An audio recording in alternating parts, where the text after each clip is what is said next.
What up, what up, what up, and welcome, one and all. NBA game number 5. I've got my guy, Ramon Scott. He's always running so hot here to talk to you guys about some NBA. Of course, my guy made a live bet. Was it plus 27.5, Ramon? I can't remember the big number you got out there for them New York Knickerbockers last game here, but turns out it wasn't needed, Ramon. Happy Saturday. No UFC. We are going to be live for the UFC tomorrow. But do you think we've got some mighty Knicks heroics left in us here? How's your Saturday treating you, Ramon? Well, apparently keeping the New York fans out of San Antonio hasn't worked here. So if the road team is going to win, maybe that is the Spurs tonight. They're trying all these different ways to keep the tickets out of the Knicks fans' hands, but they found their way into the arena here tonight. So I'm doing great. We've seen some games, some fun games today. A lot of sister kissers there in the World Cup right now, and hopefully, I don't know. I don't want to say hopefully for anybody watching, but will it be the last game tonight? Will we get more games here? Spurs, obviously the pressure's on here. 3-1, got to win, but I don't know. How will they find a way to choke this one? Might be the storyline tonight. So, going to be here for the NBA Finals. Thanks everybody for joining us, and we'll have a great. We're going to sync up and watch the game here tonight. Hopefully, I don't know. I would say hopefully. I keep saying that, Mike. Will it be the last game? Will it be is our basketball season over tonight? Well, it's going to be time will tell situation out there, but we are excited. I made an early comment, way too early World Cup hot take today, Ramon. I said Switzerland should automatically be relegated back to the homeland. We don't need to see any more of you boys out there. It was a bullshit penalty kick that they scored on early. And then extra time, stoppage time, 4 minutes into 6 minutes of stoppage time. Cutter gets their first point in World Cup platform history. So disappointing for myself. I had Switzerland to win 2-0, clean sheet or whatever it is you want to call it. But I did give out 2 free plays on Brasilia de Brazil and Morocco, and they both cashed. Both teams to score cash in the first 30 minutes. And then, of course, we had to wait the duration of the game to get that Asian line at plus 0.75. So, okay. Let's see if we can't find our way to get paid here in the NBA. Thank you guys all for being here with us. We are going to sync up. So what will happen, you only have to do it once, and you really don't have to if you don't want to, but if you want to hear the live play-by-play with Ramon and I giving the calls, I will let you guys know where that sync point is. But once you hit it once, you don't have to do it again, and we will all be watching the same game at the same time, courtesy of our friends at Assist. In the meantime, Ramon, we've got some action to get to here. We got about 5 minutes or so, I suppose, until we get the tip-off. So that being said, what are you thinking here, Ramon? Are you seeing New York Knicks with that 5.5 be too many points? Do you think that the Spurs continue to dominate in that first quarter? What's your path to victory look like here for this NBA game number 5 between the New York Knicks and the San Antonio Spurs? Did the odds makers watch the other games here, Mike? I mean, 5.5. Is this really one of those games where you're supposed to just say, hey, you got to look at the line in this one. And if the team here that keeps choking and can't seem to get their game straight going to really win by 6 or more points here, I get maybe they're going to win by 50 the way it looks with the line right now. I'm not taking the Spurs. No way. I guess I'm in a bind here. I do have the futures bet, on the Spurs. It's placed a long time ago to win this series here, but I don't want to trust the Spurs here. I mean, come on. Feels like you're right though, Mike. You're saying, hey, how about the first quarter with the Spurs? Maybe they will come out here and look good like they always do. They've had moments in every game where they've looked terrific. But for whatever reason, this team, the inexperience, the youth, whatever it is, the coaching, they just find a way to give the game away. So, I'm not taking the Spurs. I'm going to ride with the Knicks. If the Spurs do it, I I don't want to say it's a hedge with that futures bet that I have, but I've just been watching this series, and this is what we keep ending up with here right now, Mike, is the Spurs keep choking. So, well, I'll tell you, hopefully they save a little energy for the second half of the game if you're a Spurs fan here, because, yeah, they start out hot. Now, here's the problem with the first quarter. The entire planet has become aware that the Spurs are a wagon in the first quarter. So I won't get there tonight. And if it wins, God bless anybody that got there. But, here we got Scotty Foster, the head, the lead, the big man. Did you know the New York Knicks are 10-0 in Scotty Foster officiated games? And you might be saying, well, he's the extender. That's not true. In the postseason, 14 game fives if it was a 3-1 series lead. The team down 3-1, just 4-10 against on the money line in those spots out there. So maybe that leaves the cover open, but I don't think so. I'm with you. I'm going to take the New York Knicks with the plus 5.5. I like the money line in this case as well. I took the over. I got 214.5 on the over. And I sprinkled a few player props in the game as well, because why the hell? Why not, man? My player props have been pretty sharp today as well. So I've got Dylan Harper over 20.5 points and rebounds. Josh Hart over 4.5 assists. I got Cat under 16.5 points. And then Stephon Castle under 6.5 assists. That was a tricky one for me to pull the trigger on, Ramon, because he's got the ball in his hand a lot. But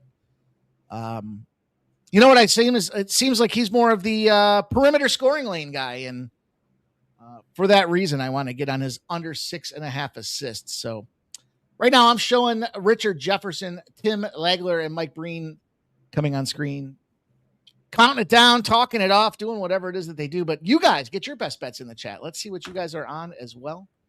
Always want to talk about what everyone's doing here. Shout out to Chris. He's always wishing us the best of luck. He says, all I can say, if Spurs show heart and learn from the past, we will be back on Tuesday. If Brunson, though, has that killer instinct, 35 points or more, I say we see the next Knicks legend in our NBA season is over tonight. Shout out to Blake. He's going to go on that first half, Spurs minus 3.5. Got some baseball action for us in here as well. Nanya Business coming in there with some UGA. Sick'em, he says out there as they're looking to take down Texas. Jay's riding shines in the house as well. Redbeard's here. Says George about to put a whoop on Texas. Nicholas Handy's checking in. DJ Hardy, scumbag play of the day. Scotland over 2.5 goals.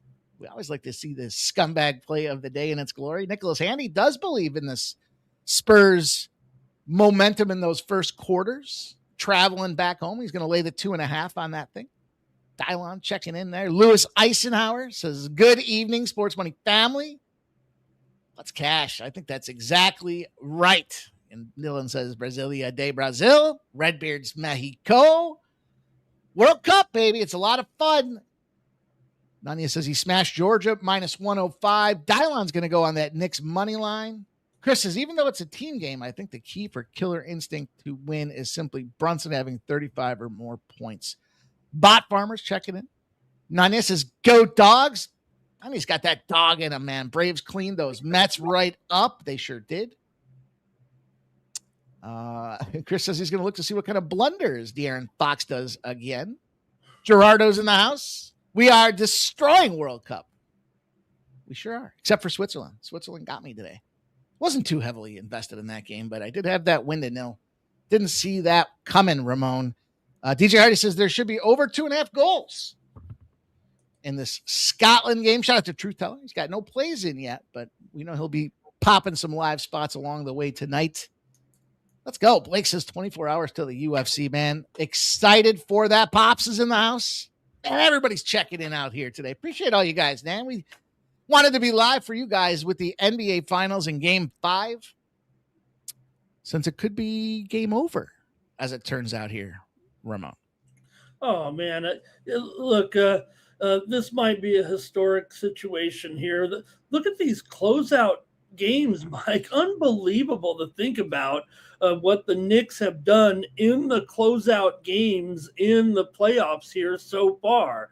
Their average margin of victory is 39 points.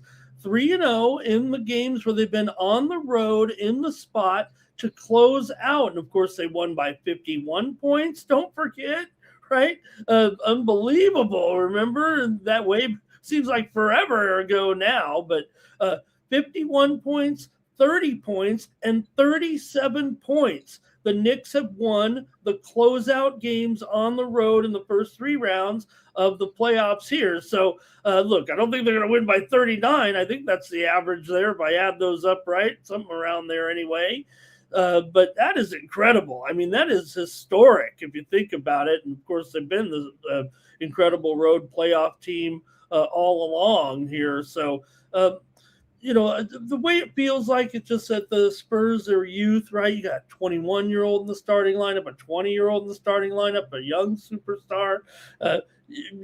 Fox, you mentioned it, right? You got probably one of your veteran players in there.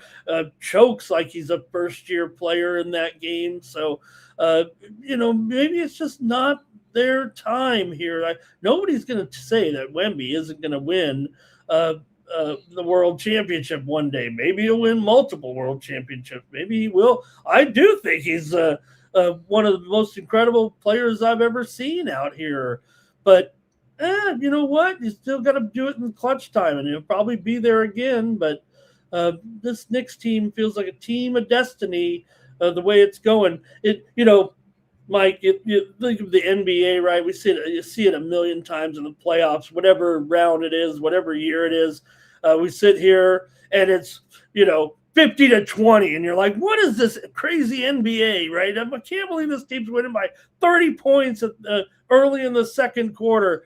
And comebacks are not. I mean, that was unprecedented, obviously, last game. But, in the regular playoff, you see it too. I mean, teams coming back down from 20 points and the other team can't score. That's just crazy the way professional basketball can be here. But if I'm the Knicks, I don't want to be down, 25 at any point here. So we'll see. But you're right. The Spurs get off to great starts. That's part of it.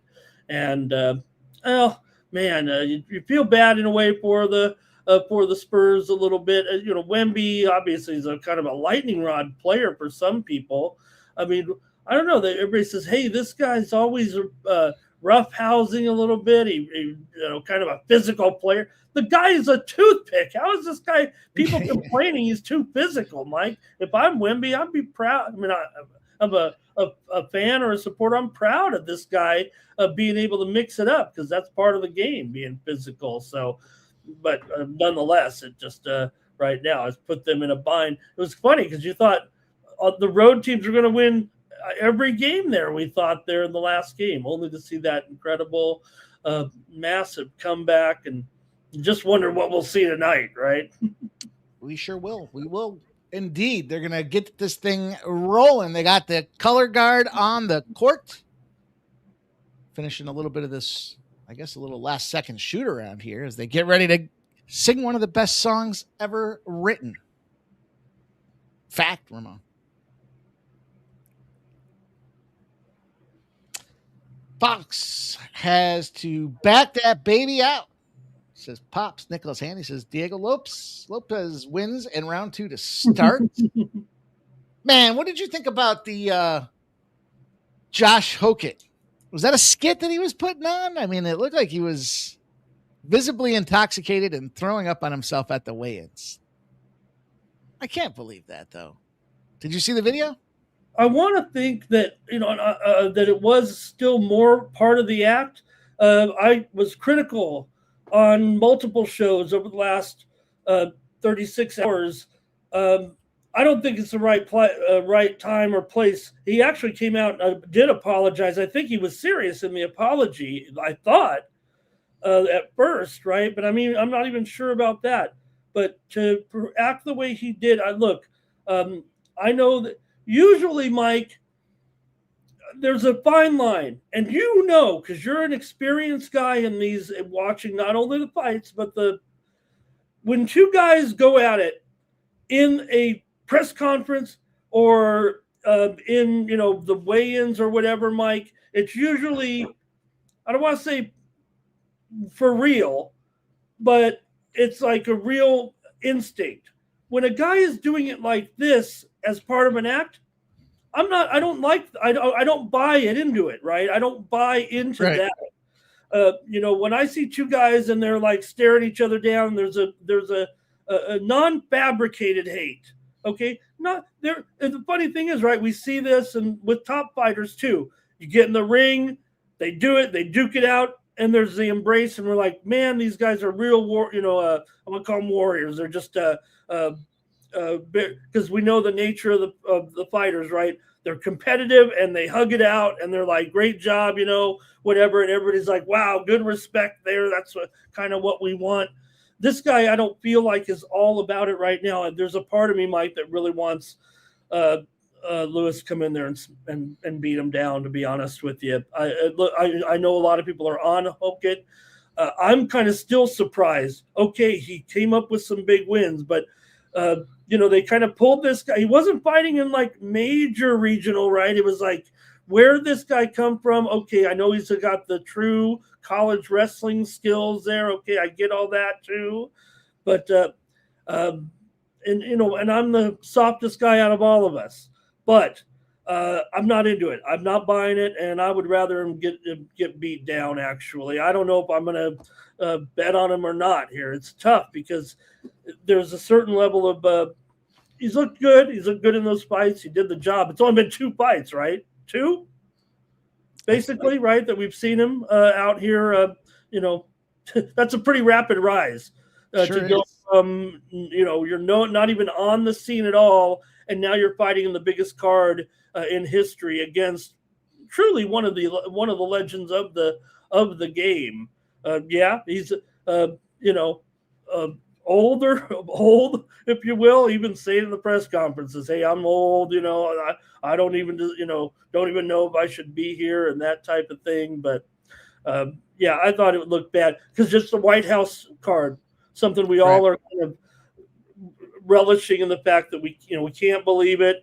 I'm on board with it right here. Even with my what people say about, I'm not making it about me, but I'm excited to have this. I want this. I want to fight on I'll go anywhere to watch a great sporting event. You and me, Mike, we like our baseball games at auto race tracks, right? We like our We like all the gimmicks. Give me the gimmicks. I enjoy them very much. I like the outdoor hockey games.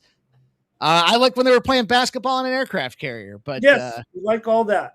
All of it's fun. But I did think if that wasn't, regardless, that was just a pretty poor maneuver to play out there. And frankly, to your point about the rapid rise, it kind of feels like it's double edged here. One edge is that the UFC, after Paddy Pimblett kind of starting to fall off a little bit, and then Sugar gets knocked out a little bit, and then their golden boy Bo gets busted up. Like, they were desperate to kind of get some star power in there, so they got their star power, and then Trump.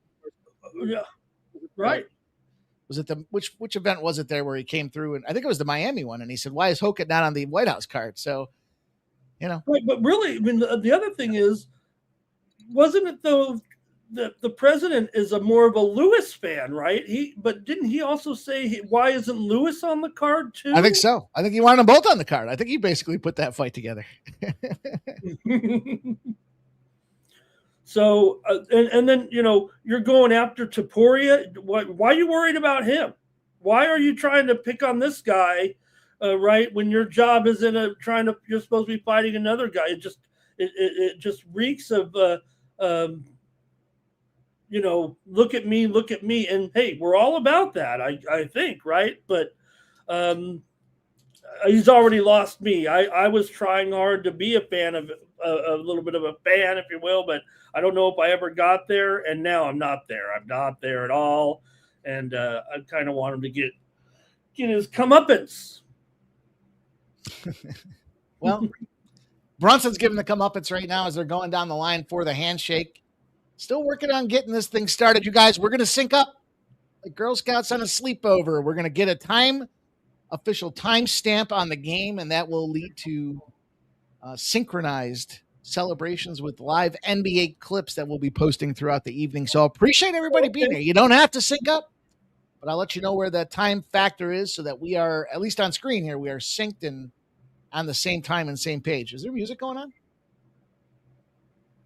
Somebody put some music on? It might be just the fans or something if you're listening to the game with the start of the game here. We're ready to go. We are. We're getting there. I'll be there momentarily, you guys. We'll get you guys at 11:30. Pause your screen when you get to 11:30. I'll let you know when I'm at 11:30, and we'll hit play, and we'll get this thing moving. Strange. You don't hear that? Is it my fucking screen? I hear drums pounding. Sounds like a good old time. All right, 11:30 is the goal. That is the mark. When you get to 11:30 on your screen, pause it.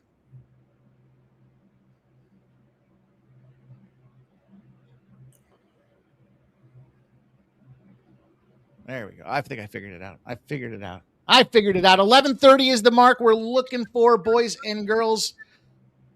I will hit the sync button when we get there. I'm at 11:52, 11:51. So keep that eye out there. Earmarked open. 11:30 is the mark. You get to 11:30, pause it. I'll tell you when to come back in here. 11:43, 11:42.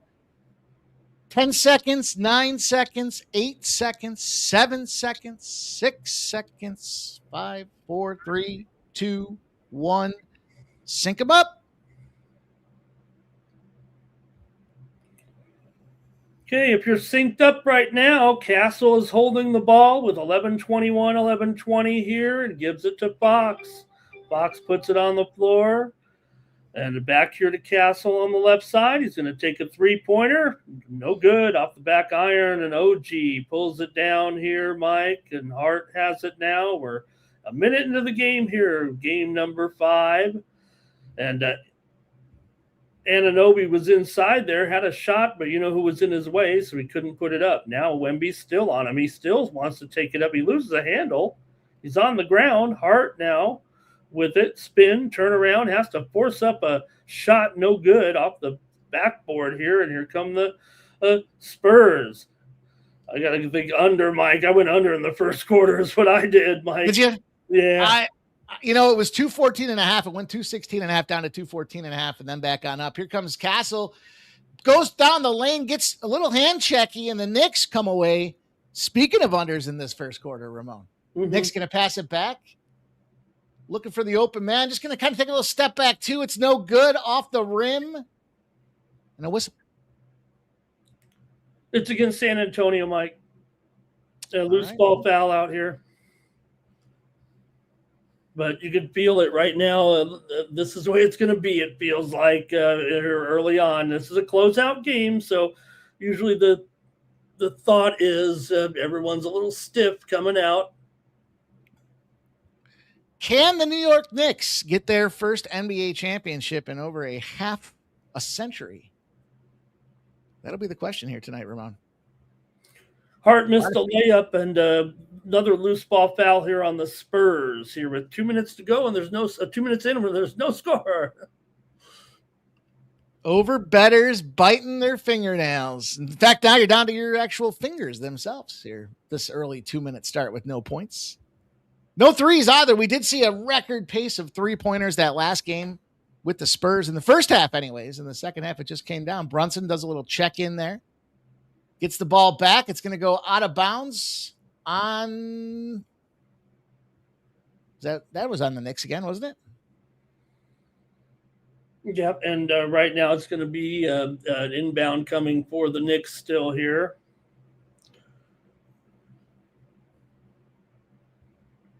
All right, Knicks. Go ahead. No, you got you. Castle battling in there, man, and I got to get my. Bear with me while I get my play sheet up here.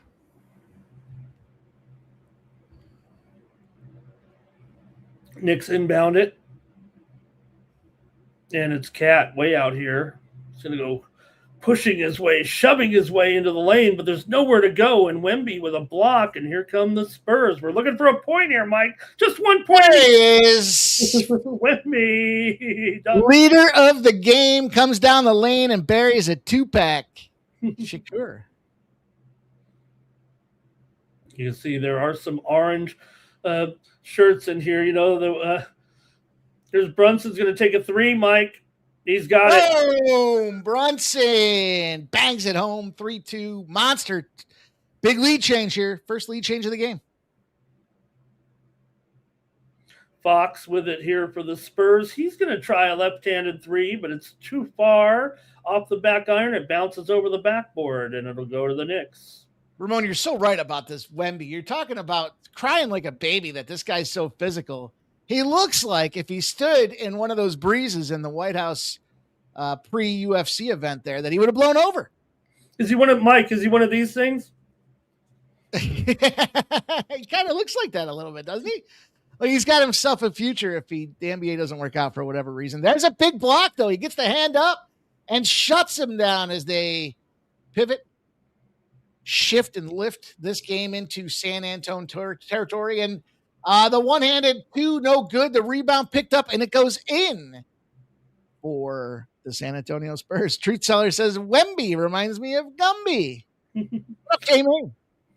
Well, he was once a little green ball of clay. That was Champagne with the bucket in there, Mike, to give the Spurs back the lead here at 4-3 with 8:30 to go in the first quarter here. Anunoby goes wheeling in. He tried to dunk it over Wemby, but Wemby still bothered him a little bit. Now comes in, Fox wheeling in with the glass. Oh, no good. They are getting chippy under the rim, though, boys. Wemby got juked out of his shoes by OG, Mike. But then once he got by his man, there was a little bit of defense in there. We're going to see some free throws, but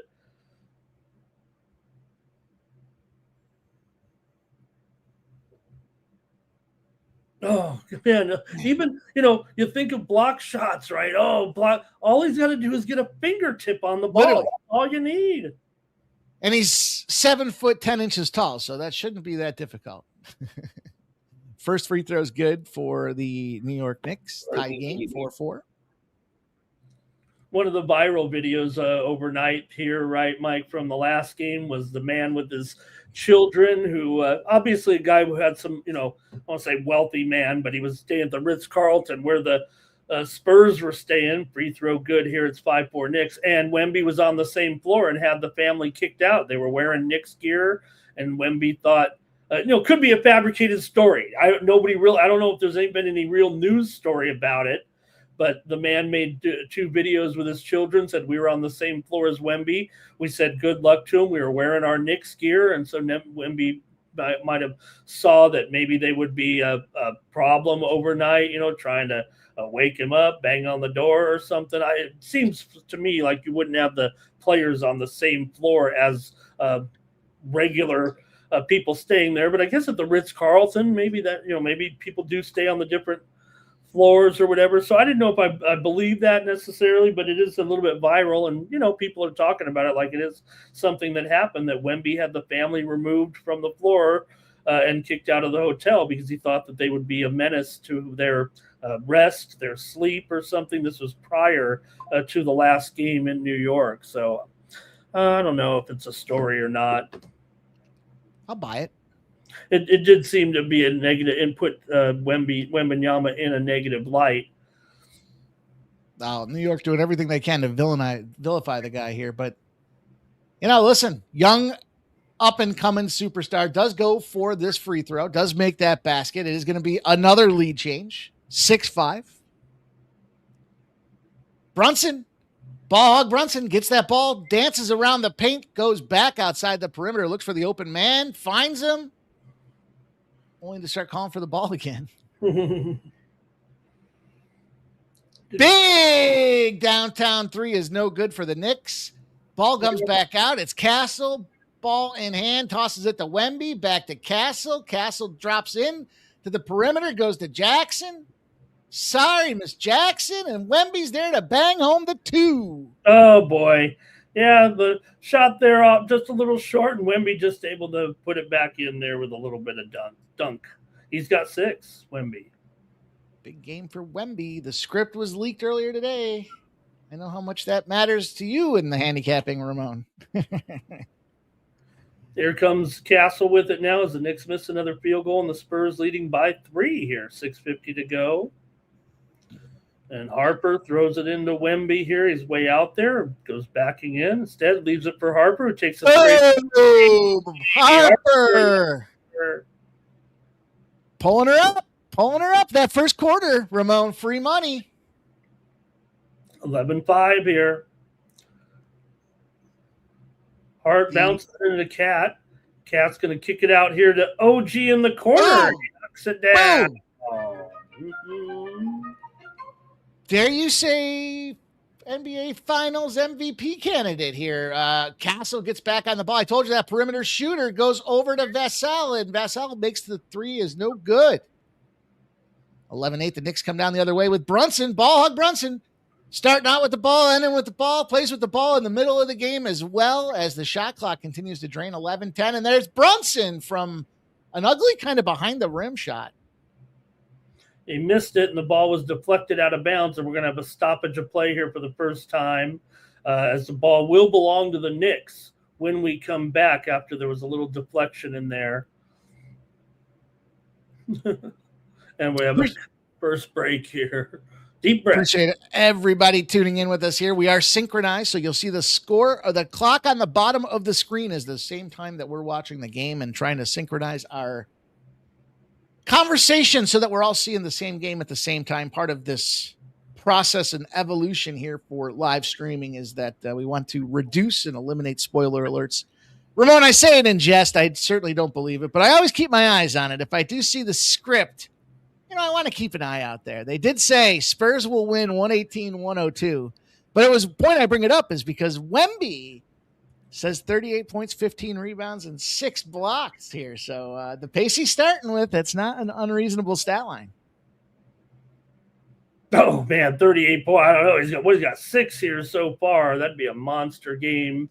And the Spurs, if they could win and cover here, would it change things, Mike, with the 2 games to go? Still got to go back to New York. We've seen the Spurs look really great there for the first major parts of the game, only to see them. Hey, Phillies here, Mike, they're going to take the lead here on Milwaukee. We can take a look at some of the other scores, too, here with our group here. But Phillies take the lead here on a Stott double. Also, the big game in the WNBA, likely for the Western Conference spot in the Commissioner's Cup. Not over if they whoever wins this game, but they're going to be definitely in the driver's seat. Great, incredible game here. Aces 57, Lynx 51. That's at halftime, and they might outscore the men here in that game. And look, they started slow, Ramon. Them Aces like to start slow, but not today. Today they came out firing right away. They had a double-digit lead before you could blink your eyes. Yeah, in fact, it was only a late surge by the Lynx in the first half because really it looked like it was going to go to double digits into the second half. But the Lynx have had a good surge here. Total second half line here, Aces -0.5, total 85.5. We just saw the Fever win exactly pretty much on the number there. It actually went down to 8.5. So the Fever got the cover for the late bettors. It's a home run, Mike Riamuto. 3-run JD, baby. That's going to take it over the total right there. And the Bills are out big time here now. Day late and $1 short, literally from yesterday. But hey, fighting Phils, pulling it together. Mizorowski, of course, gets the beastly play. Shout out to X Picks. He got that winner for everybody yesterday. Free. If you guys haven't checked out the YouTube shorts, lots of great free play action going on over there. The fellas, MMA Jeff gave out a PFL winner today. Ramon's joke of the century there. Got him real good. Said only Jeff can make a betting strategy out of left turns. How did it go, Ramon? What did you say? I don't even know what I was saying. It made me chuckle. It gave me a laugh out there. Jeff posting some NASCAR videos, and he's got a UFC best bet for UFC 250 Freedom, as well as NASCAR and a hockey look for you guys. So there's lots going on over there in the YouTube shorts. 1 minute digestible clips, of course, 4-0 on the first 4 World Cup plays I put out there in video format. The rest of them aren't so great, but the video ones seem to be on fire. Knicks going to inbound this ball. TikTok, we get moving. You guys can see the scoreboard on the screen is synced up with our televisions. We're within a second or so of that. There's a big three that's no good from the perimeter by the Knicks. The Spurs pick up the rebound, eliminate the second chance, and take a hop, skip, and a jump on in for an easy layup 2-pointer. Spurs move that lead to 5 points, Ramon. Yep, continue to have answers here. The ball was kicked there by Cornette. We showed a video coming back out of the commercial of Sohan kind of getting in the face of Wemby, came off the bench to kind of give him a hard time, former teammates. But that's about all Sohan does nowadays. What happened to someone who was such a key part of the Spurs? That's all your role is now with the Knicks, is to be the guy who gets in Wemby's face off the bench. Poor Sohan. What happened to his career? Hart gives it to Brunson. He knows the role. He knows the deal. Brunson tosses it back to Hart. There's that perimeter shot. The Fox goes back to Hart, goes up in the lane, goes up, passes it out, back. Shot clock ticking. 3-pointers, no good. The rebound gets picked up, but the Spurs swat it away and come out of this thing, moving down the court in their direction with possession. Yeah. 2-pointer layup, no good. But a big takeaway, Castle. Or is that Vassell? Johnson misses a 3-pointer after that turnover, Mike, but it's going to be over here to the Spurs still here, 13-8 right now, 4:51. But the Knicks have a little fumbleitis in here a little bit, hanging on to possession. They're underway, by the way, or just about set to go, Mike. 1-minute warning here. Scotland and Haiti. Ooh, Scotland and Haiti. I did not make a bet in this game. I was inclined to go Scotland, but I did not. What do you got in this game? Any action for you, Ramon? How's your World Cup start out? Look, you might call it what you will, but I think the 2 ties today so far. What a great shot. Reverse underhand layup by Harper there, 7-point lead. I'm on Scotland for sure, but these 1-1 ties today were both considered upsets, I do believe, here today. So now Haiti, I believe that their national team program has kind of undergone, they're kind of under a disaster here a little bit, but that's just mostly because the country is, in big trouble too. Sure. There. So how can you really keep a quality national team against a team like the Tartan Army here? But hey, look, great job. I'm not putting Morocco in that category at all. I mean, they've got a great team, and that was a good game, no doubt about it. Brazil was able to get that draw. And then Qatar, like you mentioned, that was a big shocker. They were, plus 1,500 dogs in that game and end up with a tie. So we might see some crazy stuff here in the World Cup. I'm going to take Scotland to get a clean sheet. I think that's where, it's plus 160 on top of that. That's where I want to be invested here tonight. Scotland to get the clean sheet, plus 160. I'm also going to sprinkle some exact scores. Scotland 1-0, Scotland 2-0. Just so I can have a little action there. But I agree. We're seeing it. I mean, Hillary Clinton's house looks nice, but the Haitian government is in shambles. So, shout out to USAID.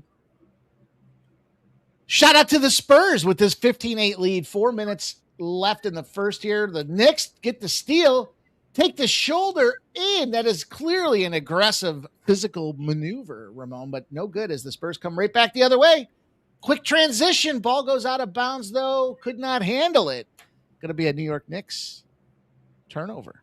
Both teams are aggressive with the hands, and we're seeing a lot of deflected balls, a lot of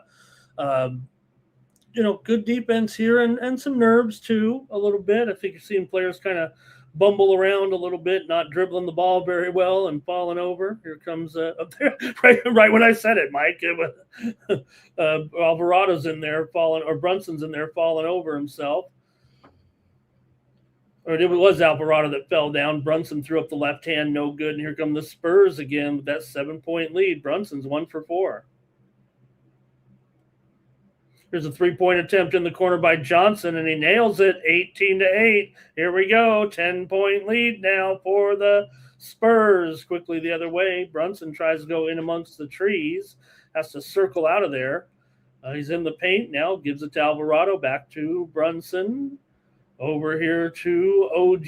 OG puts it on the floor. He goes for the pull-up three. It's no good, but the Knicks are there to pick up that rebound. Right back into the well they go.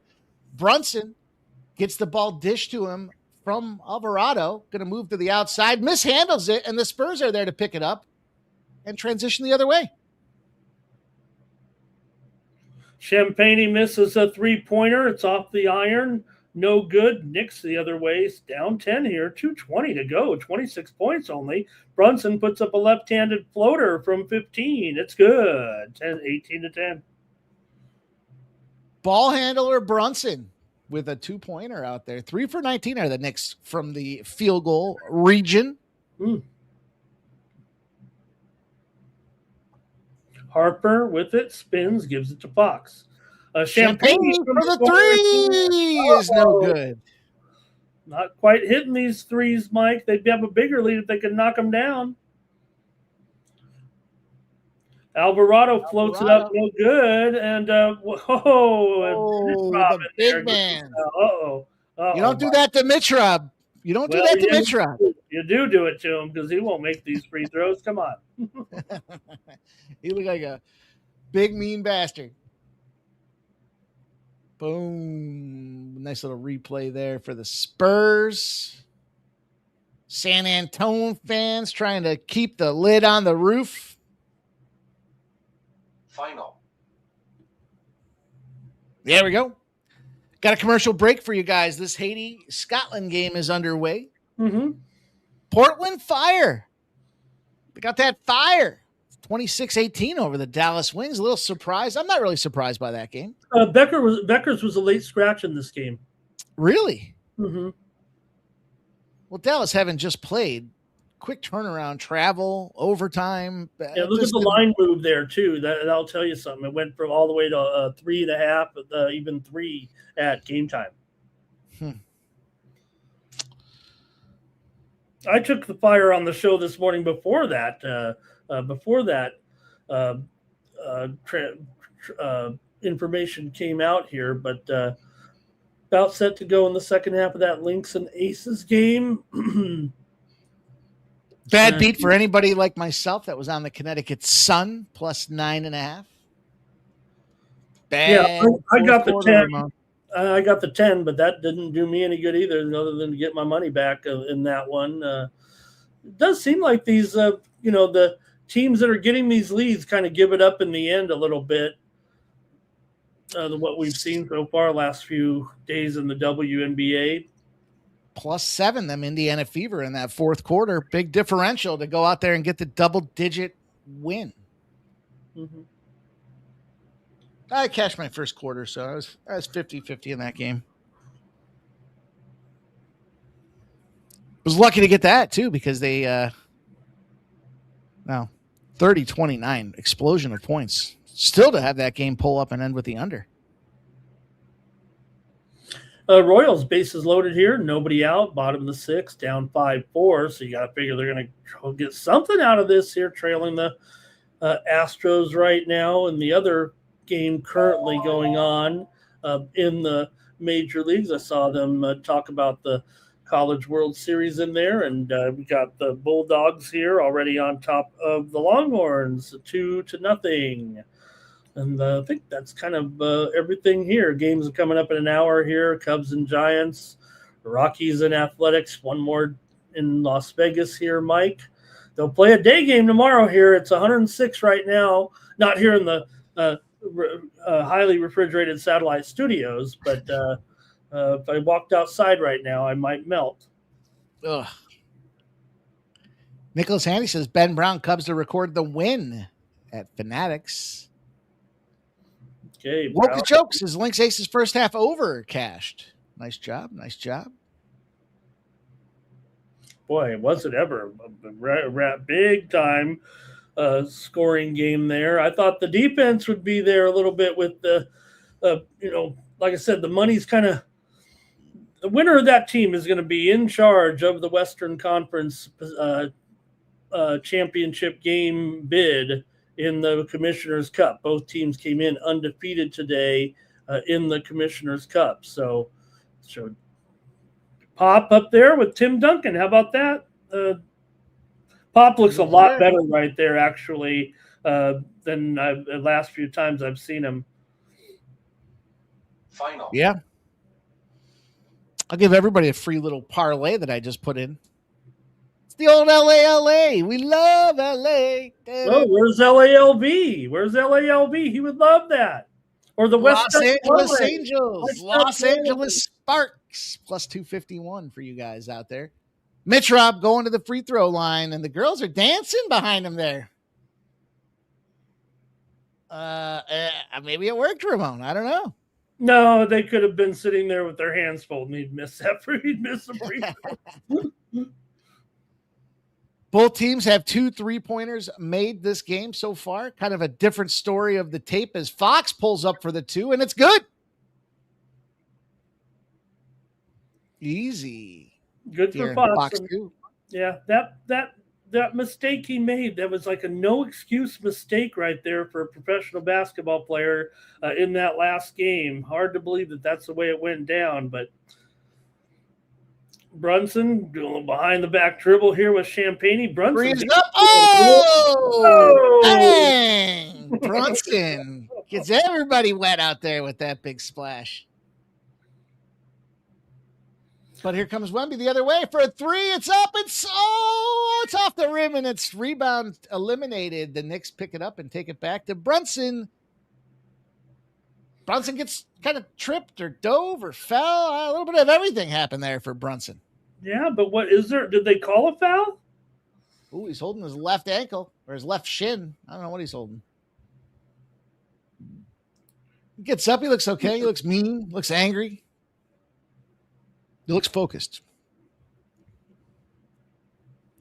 Looks like me after I was leaving the grocery store paying my bill today. Holy shit. Mean, angry, and focused, Ramon. It's going to be a jump ball, Mike. Yeah. There was no foul there. Brunson wanted a foul, but they basically just called it. So you see some orange here in the crowd. We don't do any of those Oklahoma City style T-shirts in San Antonio, so you can see the fans wearing their orange in there.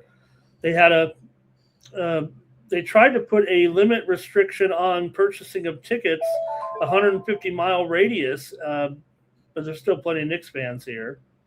Easy 2. 2 and a foul for Alvarado. No, it's going to be inbounded here by the Knicks. I think they said foul before the shot. Before the shot. Side out. Okay.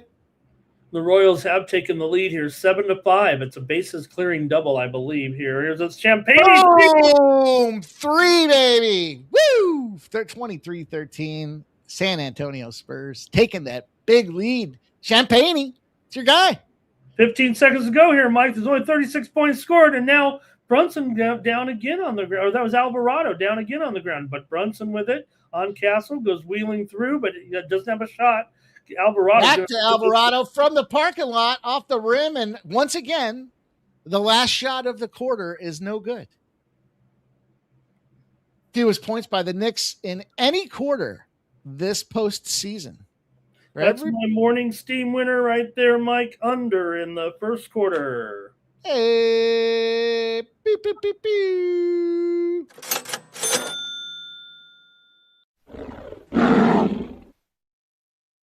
There's our man Cash, the sports money lion. Yes, it was still free as that first quarter. Congrats to you guys that did get her done. Ride the free money train, man. Get it. Shout out to everybody. It looks like everybody was on that thing. Razor sharp picks. Truth Teller. Nicholas Handy. Not me. I'll run the video. Job, everyone. I'll run it for you guys again. How about that? What do we got? Great job by the Spurs there. It doesn't feel like, I think maybe because of the low score, Mike, it doesn't feel like one of those momentum leads, really. Great job by the Spurs. Maybe they'll continue to play well here and hold these Knicks down. I mean, that's a pretty good job defensively for sure.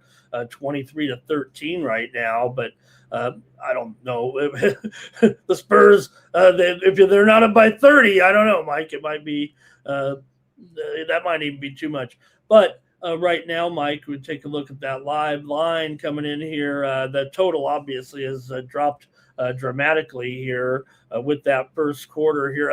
Unlike the other way when we saw it kind of go high and ended up low. We're at 194 right now, and the Spurs are a 9-point favorite in this one, minus 120 or so, but about 9 and 194, Mike. All right. I'm going to take a live bet here on this Dallas Wings under 166.5. Okay, yeah, that's a little bit under the pre-flop total. 167.5. Sorry. Okay, yeah, that's right there. Then really, right there. That's what we're looking at pre-flop 167.5, 168.5 in that one. Again, no Beckers in that game. Late scratch here. I'm on Portland, and they're leading by 10. I've got 6.5 there. And we're still here. The Aces are back up to a double-digit lead on the Lynx. The Lynx have been, no matter how you look at it, their numbers have been so impressive. They have pretty much been the best team in the league, but Aces are still the champs, and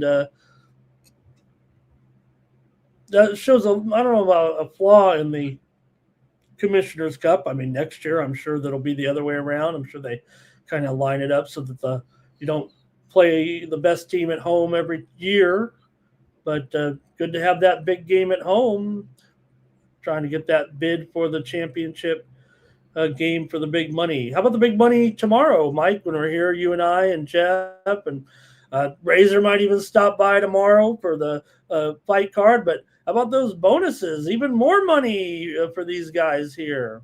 I didn't even see. Are they giving them more money? They're getting big bonuses? Yeah, they increased. Yeah, they increased the bonuses here for the White House card announced there by Dana White. I like that. Incentivize the finish. We want big fights. They're expecting. I don't know how they're going to get 1 billion views when there's only like 100 million people that have Paramount subscriptions, but I don't know. Is everybody going to watch it on 3 TVs at once? We still wouldn't get 1 billion views, but that should be a tremendous event. This is a great weekend for sports, man. We start off with that little underrated USA game out there, and got some NBA finals tonight. We'll have the UFC. We'll have the NHL tomorrow. Will the Vegas Knights force a 7? Gosh, don't forget about that, right? Passing the ball around here are the Knicks, and Alvarado is going to take a let's see here. From the perimeter, gets whacked by Wemby. 11-15. What you see it on the screen? That's 4 blocks by Wemby so far, Mike. Man, 6 was the script. Will you shit if those script numbers tie exactly? I will. I'll never die it again. Again's going to take a 3, and he nails another one. He's had a great series. He's really found his stardom here, it feels like, Mike. He's got 2 threes here, 26-13. They've doubled him up here right now. Ball knocked away by Wemby. So, Mike, performance bonus will be $425,000, and the fight of the night bonuses will be $400,000 to each fighter. So $1.6 million for the 7-fight card for the bonus pool here. So for perspective, the traditional post-fight bonuses have been $50,000 here now for a few years, and even after the recent increases, they were nowhere near this level. So they're stepping it up.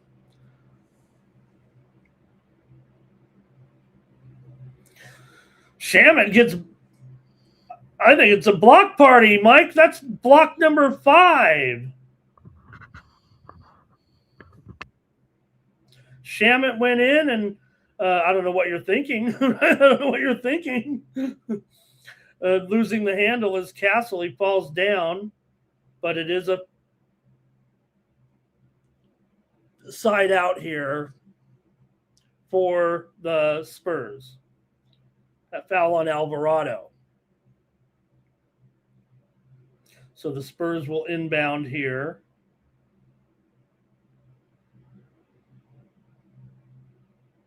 With 10:24 to go in the second quarter here.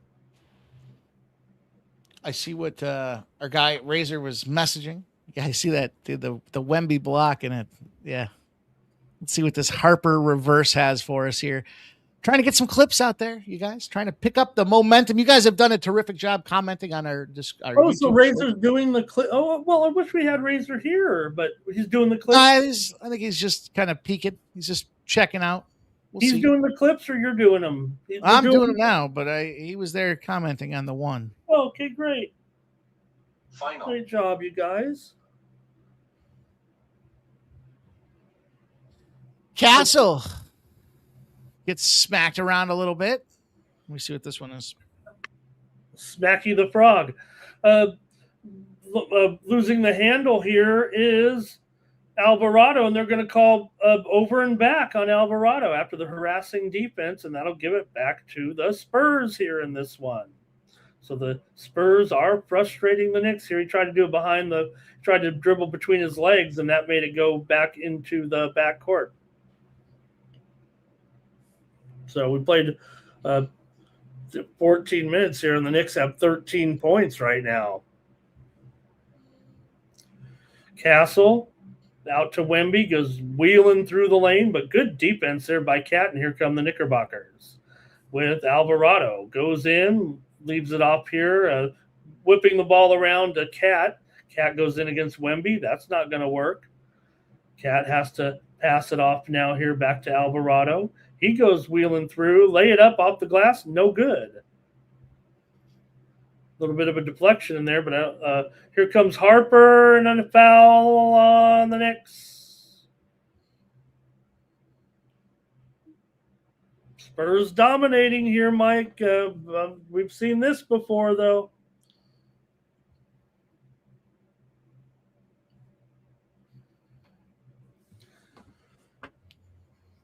That we have.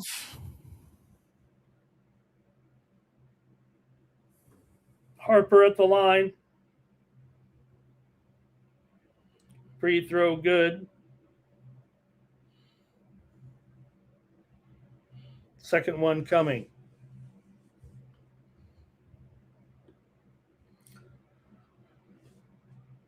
(27-13). Knicks have it here. Free throw coming. Spurs have it here. Free throw coming. And it is good by Harper, and it is 28-13 right now.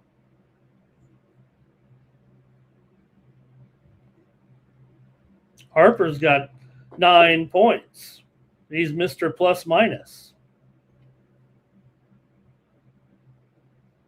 Cat puts it on the floor. Going to kick it over here to Hart. Hart to Towns. Towns is backing in. Got a little bit of a mismatch, but he has to do that was a terrific turnaround there by Cat. Boy, 28-15. He had to work hard to get that shot off, even against Castle.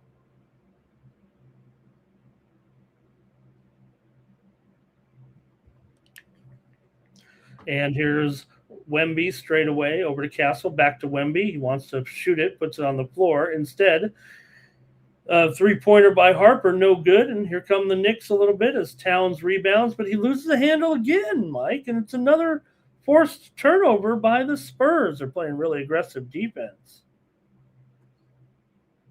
All right. Bryant checks into the game. Going to get some Brunson checking back into the game here, it looks like. Getting himself tight and right. Alvarado. Can't imagine what they're talking about. Shit, that the Harper clips got us talking soccer and not the Harper reverse here. We'll have to keep our soccer conversations to timeouts and intermissions, you guys. Well, that was the thing about when we're are we going to do any live streams for the soccer? Maybe for the U.S., right? Wemby for three, Mike. 31-15. Bang. Bangarang. Let's go. I'm not too far ahead. I'm right on it, right? Yeah. Um, I have a feeling that Wemby clip's going to be talking about a soccer US live stream. These are great opportunities for us to talk about soccer and US and live streams, though. True Teller says Spurs by 50. No comeback this time. We'll see what happens here. Spurs were dead to rights that last game, but we got 8:19 left in the second quarter. Bear with me, Ramon. I'm going to catch a refill. I will be right back. Okay. Well, there's no doubt, when we talk about, the line, right, there's no real, I want to say excuse, other than the fact that the team in desperation, but nothing that the Spurs have done in this series other than getting big leads would warrant a 5.5-point spread. But when odds makers make a line like that, because, the scenario when you have a game 5 back to the wall, back at home, maybe that's what, everyone was expecting. So great to see everyone here in the chat joining us here. Let's see what we got here. We've got Nunya here. And Chris talking about Cap fouling Wemby, and then he's crying foul. I can't figure out who these referees are rooting for here right now. And Shark's joining us here. Let me see. I don't know what to do here. Stand by, Sharky. We're gonna have to. We might get some help here on the backside. I can just pull you in, but let me see what it looks like if I just add you here and kind of keep it. Oh, hold on, brother. We've got a. There we go.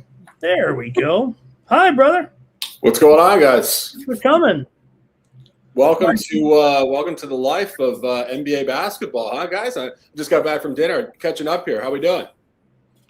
Oh, it's been an interesting game so far. The Spurs have kind of dominated here a little bit. An ugly game in certain aspects. We're definitely having a lower score right now at 31-15, but Wemby's got 5 blocks here in this game so far, and there's no doubt that the Knicks might be feeling a little tight, but it's all momentum right now. It feels like here for the Spurs right now, brother. So thanks for coming. Yeah, of course. Mike and I were talking about this actually on Friday. We said, maybe if things collide in the proper way, a little wine, a little dinner, a little Saturday night, we get out here and talk some ball. And Mike, we were just joking before, but Spurs in the first quarter seems like the lock of the century at this point. Cashed again, bro. I mean, the team wasn't even good, if we're being honest. The Knicks were just that bad. Yeah, that's really quite the for me, it's hard because I wasn't taking that thing all along. I grabbed it the other day when Razor had talked about it live. And so it's hard for me to want to keep riding a streak when it's deep into the streak. And did we lose Shark? Shark, you got lights on over there? Uh-oh. Lights, camera, action. Our guy will be back here momentarily, I'm sure. Appreciate everybody tuning in. We will do our best to limit the other talk to our commercials and intermission breaks, you guys. But on commercial right now, I wanted to ask Shark today. I was watching my Padres, Mike, and Trey Gibson got a warning from the umpire. You don't see this too often for working too fast. The Padre batter was kind of frustrated there that the pitcher was working too fast, kept stepping out. Well, what did Trey Gibson of the Orioles do? He went headhunting.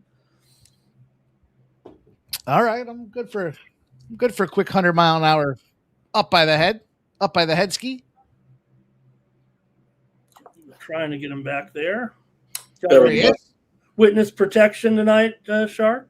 Yeah, you see that dark light around me? I was able to escape for 20 minutes here of absolute fire. No, but I mean, we were just saying, the first quarter is a modal lock, and sometimes these trends really do just play out that way. But again, like, were the Spurs really that great? Were the Knicks just that terrible? I mean, you guys were watching it. What was going on?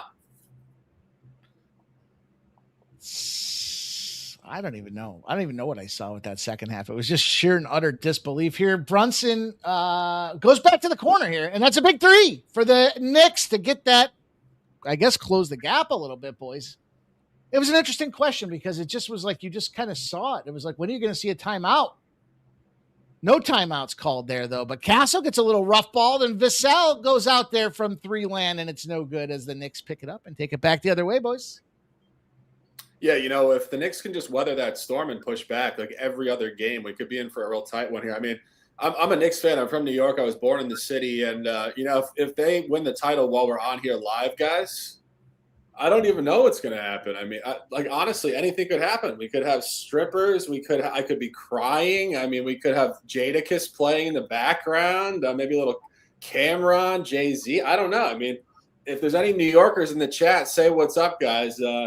We got about 2 hours here to go. I mean, this could be it. But, I mean, the Spurs obviously have a lot to say about that. Right now with that 13-point lead, but here come the Knicks again. Back to ball hog Brunson. Brunson goes in the paint, goes up for the two. It's no good. And it's going to be a Spurs fast break the other way. Yeah, Harper for the step back. Too easy. No problemo. Smoke the J, baby. He's knocking them down here. He's got 11 points so far, Mike. A third of the Spurs points here with 6:30 to go in the second. Anybody on the under here is booking their trips to Vegas. Boom! Right, with a big three for the Knicks, man. Let's go. Make this a game, boys. come on, make a push. One thing in terms of the flat first quarters that I was thinking about before, I think part of it is just the veteran nature of the Knicks to know that it's about winning the 48, not the first quarter. And you see this in every sport, college basketball being a great example of first half teams that just fade late. Young teams come out hot. They have high energy. They get angry. They get right into the environment. Veteran teams kind of just say, all right, we want to win the game, not the first quarter. So weather the storm a little bit and win the 48. So I think to a certain degree, maybe intentional a little bit. We're going to end up, I believe, here with a weather delay. Right now, the inning is over here in Kansas City and Houston. I just want to mention that they are instructing the fans to seek shelter immediately as the inning is concluded here. There must be some lightning coming in the area. The tarp crew is ready, but it's not exactly pouring here yet. But the anticipation is some wicked weather coming up. Hope we don't get that tomorrow night, Mike. I know Dana said no matter what, they're going to keep going, but they may have to do some type of delay if there's any problem. Hopefully there's no problem with the weather tomorrow. Mitchell Robinson, does he not have just a clear and present presence when he's out there, man? You can tell exactly who he is. He's back in the lane, going to try to gobble it up, but there goes Hart for the step back three. It's no good. Brunson, bang! Whoa! He's hitting his threes. He's 3 for 3. 33-24. What a score. That's 2 NBA jerseys right there. Yeah, 2, no doubt. I would go with half of Kobe's career, and who would you go 33? Kareem or? I was going to say for the spirit of the Knicks, you got to go Ewing. Yeah, you got to go Ewing. A couple other 33s. J.R. Ryder? No, he was 34. You guys get my my real random NBA knowledge here. The kid out of UNLV winning dunk contest. He might have been 33 for a year. I'm not sure. 33 is like a real it's like a hip hop number. Like you're a player if you wear 33. Like you're the dude. 35 now. 35 is a running back. That's like like running back for sure. Maybe a DB occasionally. Reggie Miller. Yeah, Reggie Miller's a total gamer. Talk about a dog, bird. Yep, absolutely. 33 is just the number. Like it's just if you're a player, you wear it. And it's got a little hip hop, although I don't know about what kind of hip hop Larry Bird was listening to up at Indiana State back in the day. But Brunson's starting to heat up here as he makes a short shot for 13 points. Now it's a 9-point game. Ball in Spur hand. Wemby for the three is off the rim. No good. And second chance eliminated as the Knicks pick up that rebound and take it back the other way, boys. Brunson, surprise, surprise, in his hands. Trying to do a little dance outside of the perimeter. Does a little spin move, a little spinorama as he goes into the paint. He's got the big man in front of him, though. He passes back. Nope. Back to him as well. Brunson, ball in hand. Tick, tick, tick, tick. Bang! Brunson. 35. Tightening up. Spurs have stage fright, gentlemen. The lights are bright deep in the heart of Texas. Wemby goes flailing in there, tips it to himself 6 times, and comes down with it. It's Wemby. He goes in, Mitch Rob, deflects it away. Wemby's still with it. Kicks it over here. Left-handed shot by Fox, and he nails it. 3-pointer. 38-28. Under's still looking clean as dead. There's almost no way this backdoor is to be over. This pace and this just defensive battle is not gonna. It's not gonna. The blanket is not gonna lift off this game. There's just no way. The fog, if you will.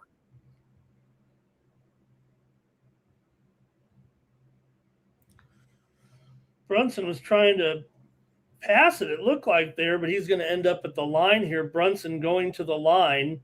There it is, Mike.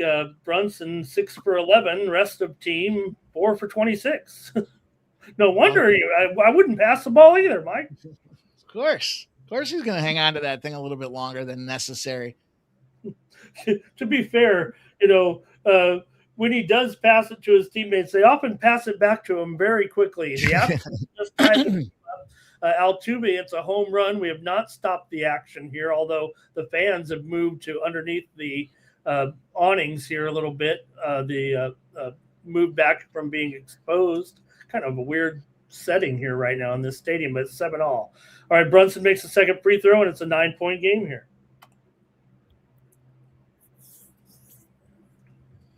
Yeah, the live baseball chat has me on tilt here. The Royals game. These games are absolutely insane. Can we? It's like watching pinball. It's just like it sparks back and forth every 2 seconds. 7 runs and 10 hits for both teams. Like, pick a side, flip a coin. We'll see. Anyway, small card in baseball tonight as we ride the NBA here. Miles Bridges, Mikal Bridges, 3 there, 38-32. Here we go. Spurs draw a foul, and they're going to go to the line here. Might be on Towns. And we're going to have a stoppage of play, timeout here. All right. So, Sharky, earlier today, I was telling Mike while you had dropped off there, I was watching my Padres today, and they actually warned Trey Gibson that he was working too fast. The umpire came out and kind of reprimanded him. The Padre batter was stepping out, and he had already used his timeout, but I don't know if there's a rule for working too fast, but the Padre player kind of was complaining a little bit, and Gibson went headhunting on him. That's insane. I mean, you talk about pretty much doing exactly what you're told in contemporary baseball and doing it too well, apparently. I mean, that's ridiculous. But yeah, I mean, these games all day have been just absolutely insane. I think I'm like break even on the day, a little profit in the early card. But I mean, these late games. I mean, Mike, we're talking about juice balls. I mean, this is absolute insanity right now. Balls flying here. I did give out that Angels and Sparks parlay. I like the Angels a lot today. It's Jose Siriano Day.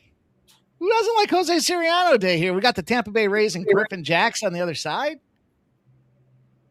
I actually took the Rays, Mike. I just had to be the Joe Public spot tonight. But actually, Soriano last 3 home starts coming off a previous road game has been awful. I mean, literally awful. Like, we're talking 5+ walks on average, like no control. He's nothing like early season. And it kind of just reminded me of the whole idea early season that he was, I'd say, way too hot and just kind of fool's gold. I think he's regressing back. So we'll see. We'll be head-to-head here as we go through the second half. But don't like Jacks. But, again, Mike, as you always say, we're playing full rosters here, not the pitchers. So we'll see. That is true. That is true. I wish I had I think just for me, it's Siriano opportunity to get him in there. Astros Royals is officially interrupted, Ramon, as you had commented. Yeah. Yep. They've switched to the Aviators game here on my feed here. The going up here against Omaha, the KC broadcast has gone to the minor league game. How about that? I get to watch my Aviators here. Good times. So Altuve hit a home run and then they called it. Yeah, the tarp has come out now. I wonder if the pitcher was on the ropes. Could have been sort of coincidental timing there, but our guy in the chat says, I'm not a soccer fan, but the grimacing by these players on the field like their leg is broken, then get up like nothing happened. Anyone else think that's beyond ridiculous? Yeah, I mean, crazily enough, you see it in all sports now. I mean, you see it in the NBA. You have the embellishment in hockey. Like, it's really ridiculous. I mean, I was watching before, and, like, he's right. Like, these soccer players literally don't get touched, and they take a full-scale dive onto the field. It's absolutely ridiculous. They said they're working on that this year. They're going to so they changed up the rules a little bit with the yellow cards. And if you're embellishing, and they use a different word than embellishment, right? But if you're embellishing, they'll get the yellow. You get 2 yellows, that equals a red, and you will be suspended for a game. So we'll see how that evaluation works out later in the first grouping here, right? In these kind of round robin matchups, if you will.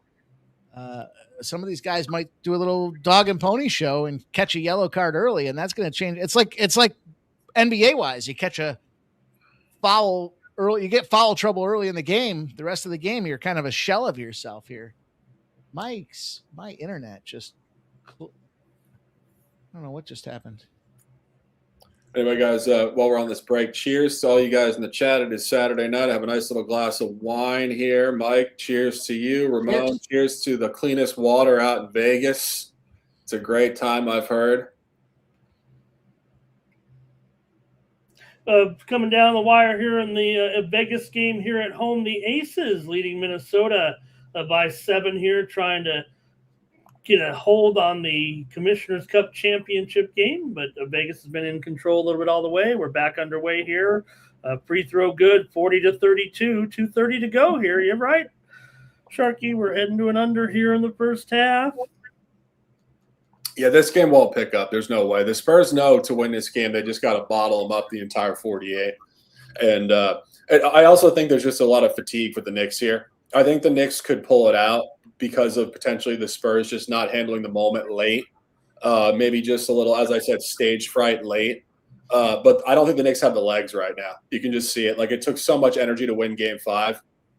Not only that, it's physical energy to do that, but also emotional. That was, when you're coming off a high like that, I think, like I said, I think it was built into the line a little bit. That's why we saw the line at 5.5. But this is manageable for the Knicks here, down 8 with 1:45 to go. Fox misses, ball is tipped away. Here come the Knicks with it. 3-on-2 if they hurry. Brunson puts up a 3 in and out. Spurs come away with it here with Castle. There's a slow it up here a little bit. 1:30 to go first half. Castle moves in through the paint, in the lane, bounces it here, but the ball is loose, taken away by the Knicks. Hart blows right on by. He draws a foul. Count it. What a shot. Wow. Could cut it to 5 here with a free throw as Fox definitely pushed Hart, and he just threw it up there, and it went in. Rolled in off the rim. Great shot. That's where Fox exists at his bets when he gets up and down the floor. He had a great game 2 games ago, shooting, I believe, close to 70% from the 3-point line, but that's not where you want that guy. I mean, obviously, the opposing defenses give him the 3-point shot. That speaks to his inefficiency there. So that's where he exists well, without question. I mean, he really is, the best role player in this series, if we're being honest. So they're going to examine this for a flagrant foul, and I think they're going to assign probably a flagrant one on this for the defensive play there. Didn't really look aggressive though. No, but the rule now is when you're ahead of the play and the contact from behind. It's kind of like the old penalty shot in hockey, right? When you got the clear advantage out there. Yeah. All right. We'll see. We don't know yet. We're checking it out here. Yeah, and in the NBA now they have the clear path foul too, where if the guy's in front of the play, you can't hit it behind. So same idea there. All right. Well, all right. Let's see. Steve Jabby, the ref analyst, says in his opinion it should be there.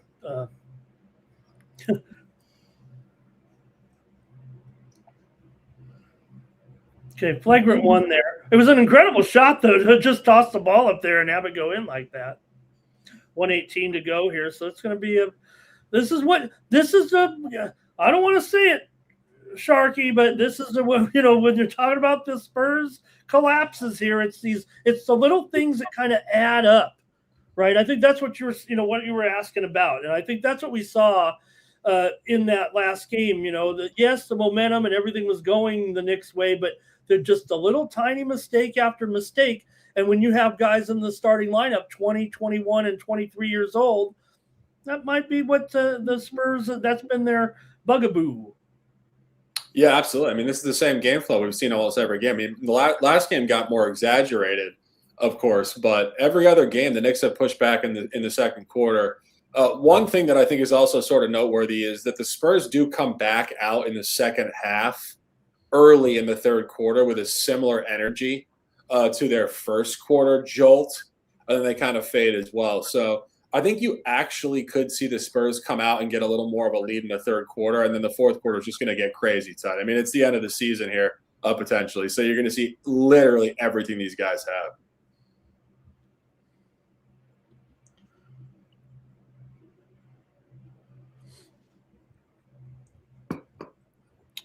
My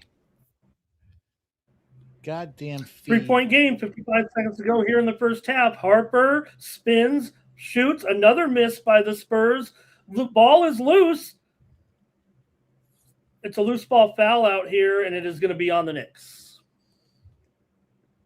Our guy Chris says all the Knicks do is foul and cry. He must not like the Knicks. That's the entire NBA. You got to watch all 32. They all do it. Every team. I watch it every night. And, honestly, when it gets down to this point in the season in the finals, I feel almost like I'm out of my window. Like, I love December, January. Like, we got 10 games. I'm watching late night ball. They all do it. All of them. Final.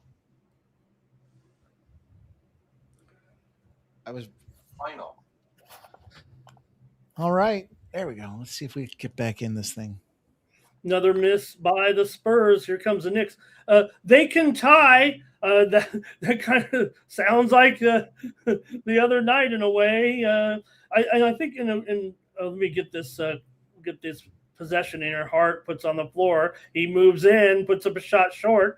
Ball is tipped. Who's got it? Spurs come out of there with it. 14 seconds left. Fox here with it. We're going to play for 1. 10 seconds to go. Fox, left-hand dribble, gets the screen from Vassell. Fox goes wheeling in. He gives it back to Vassell. 2 seconds on the clock. Will he get this off in time? Well, he does. It's good. First one we've seen to finish her off.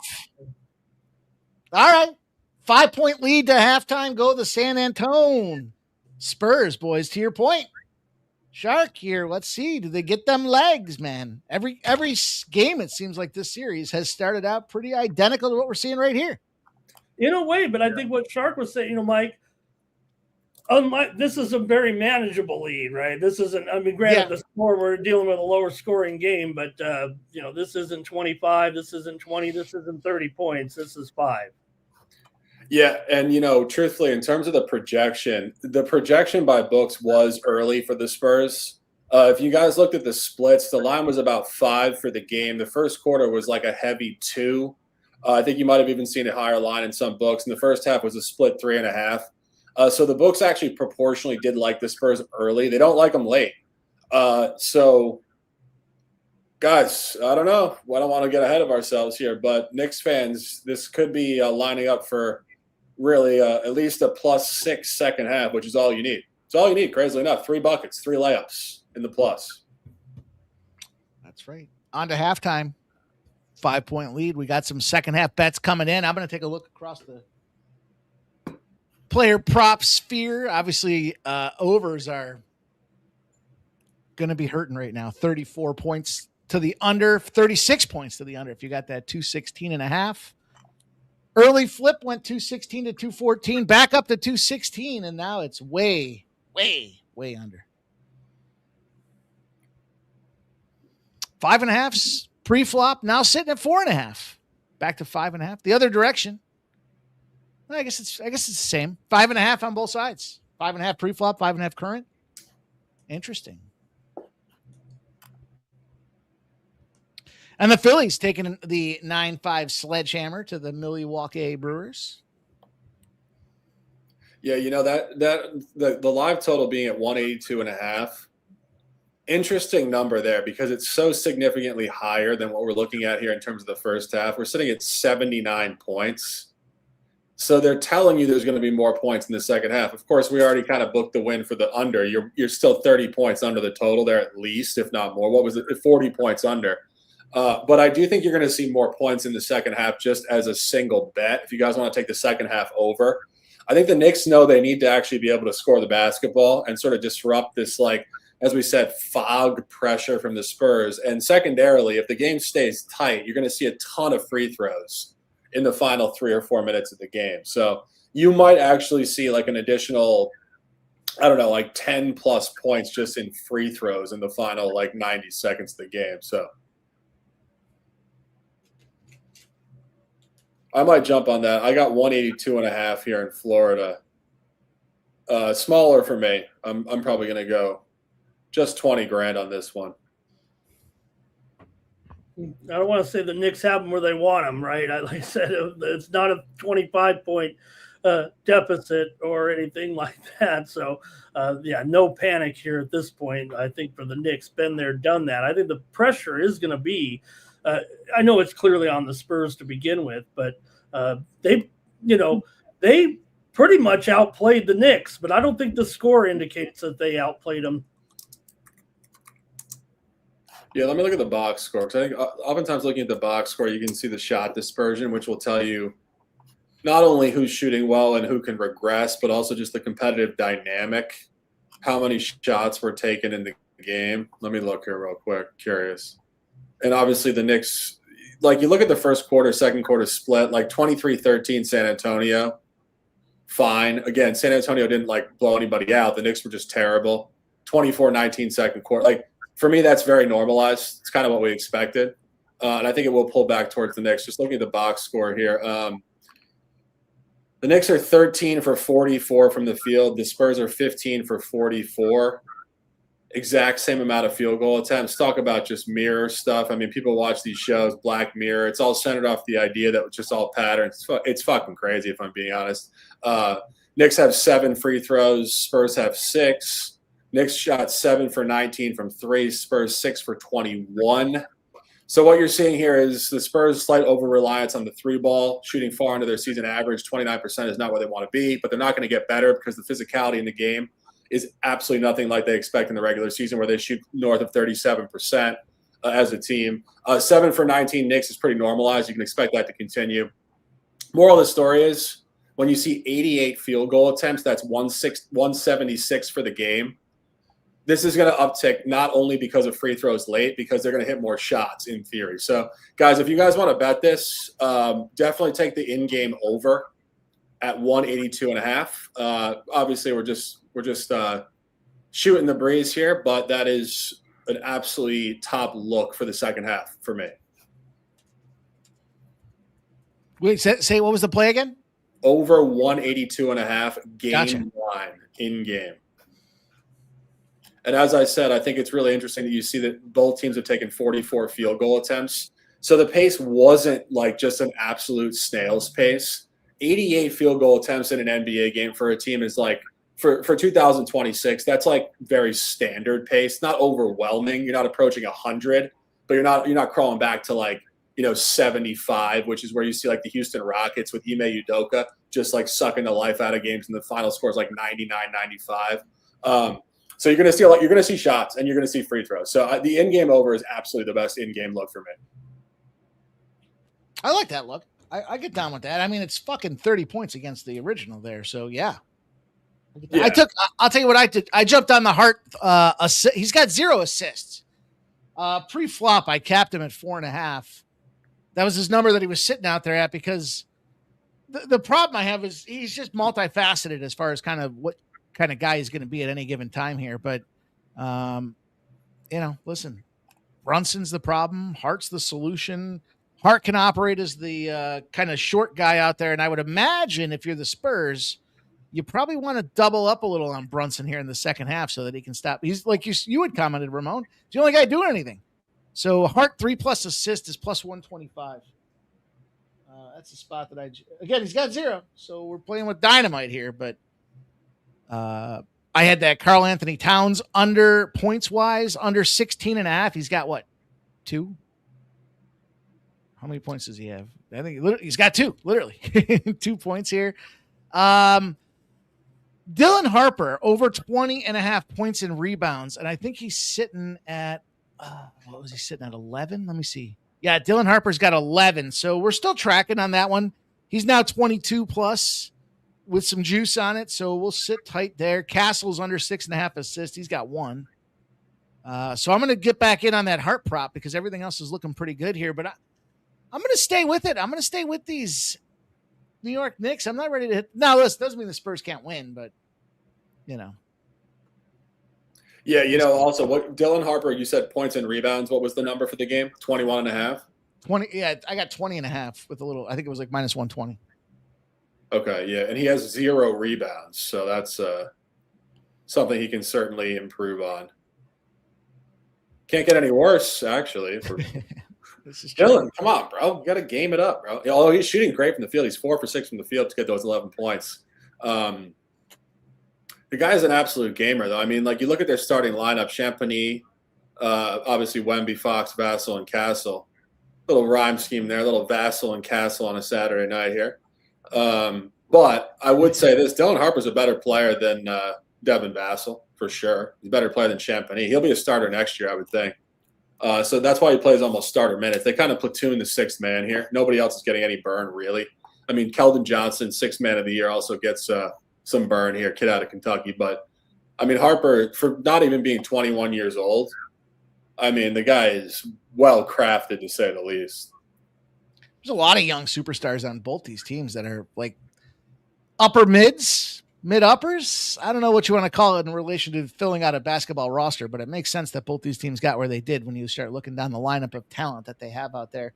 For anybody that's new and checking in, we are synchronized for the first time in live streaming history. We're trying to give you guys the same time, same viewing experience, play-by-play calling, and the byproduct. We're the only squad out there, one of the assist partners that has authorized NBA content. So we're able to get these clips synchronized with our game-by-game, play-by-play calling, connected with the actual NBA authorized footage that we're putting out there on social media. So appreciate everybody that's tuned in with us.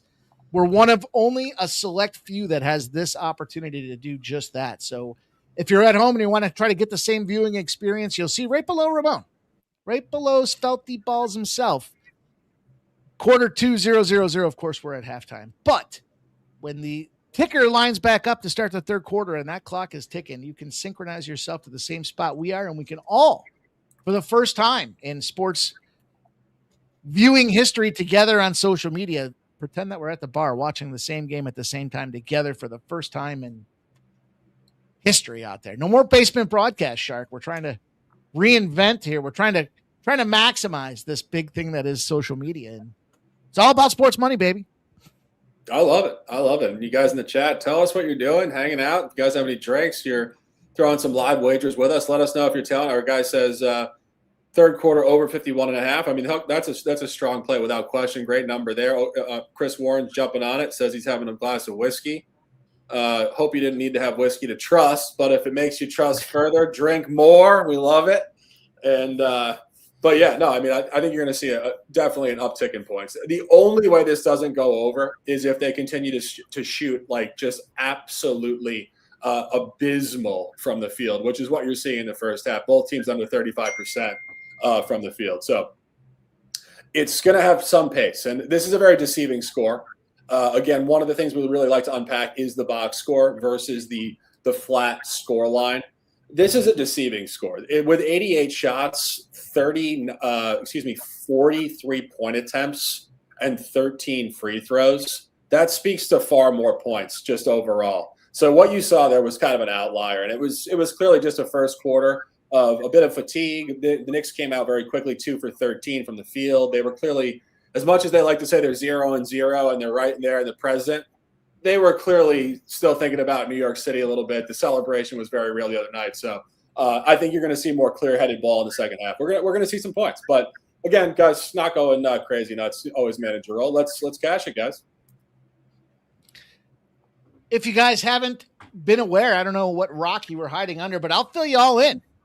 The squad is lit. We are live. We are on fucking fire. And I will take the opportunity to pat myself on the back here because, man, look at all these clips that we've got out there now. We have got replays. We've got best bets. We've got Shark and I doing baseball, talking to you guys about the public traps. We're trying to post those to you guys. We're trying to take clips and highlights. We got the boys. You don't see them every day, but they still got opinions. You guys love them from live streams. You get MMA Jeff. You get Dylan. You get, of course, our guy Dizzle X Picks, giving you guys best bet action out there. And they have been red hot, Ramon.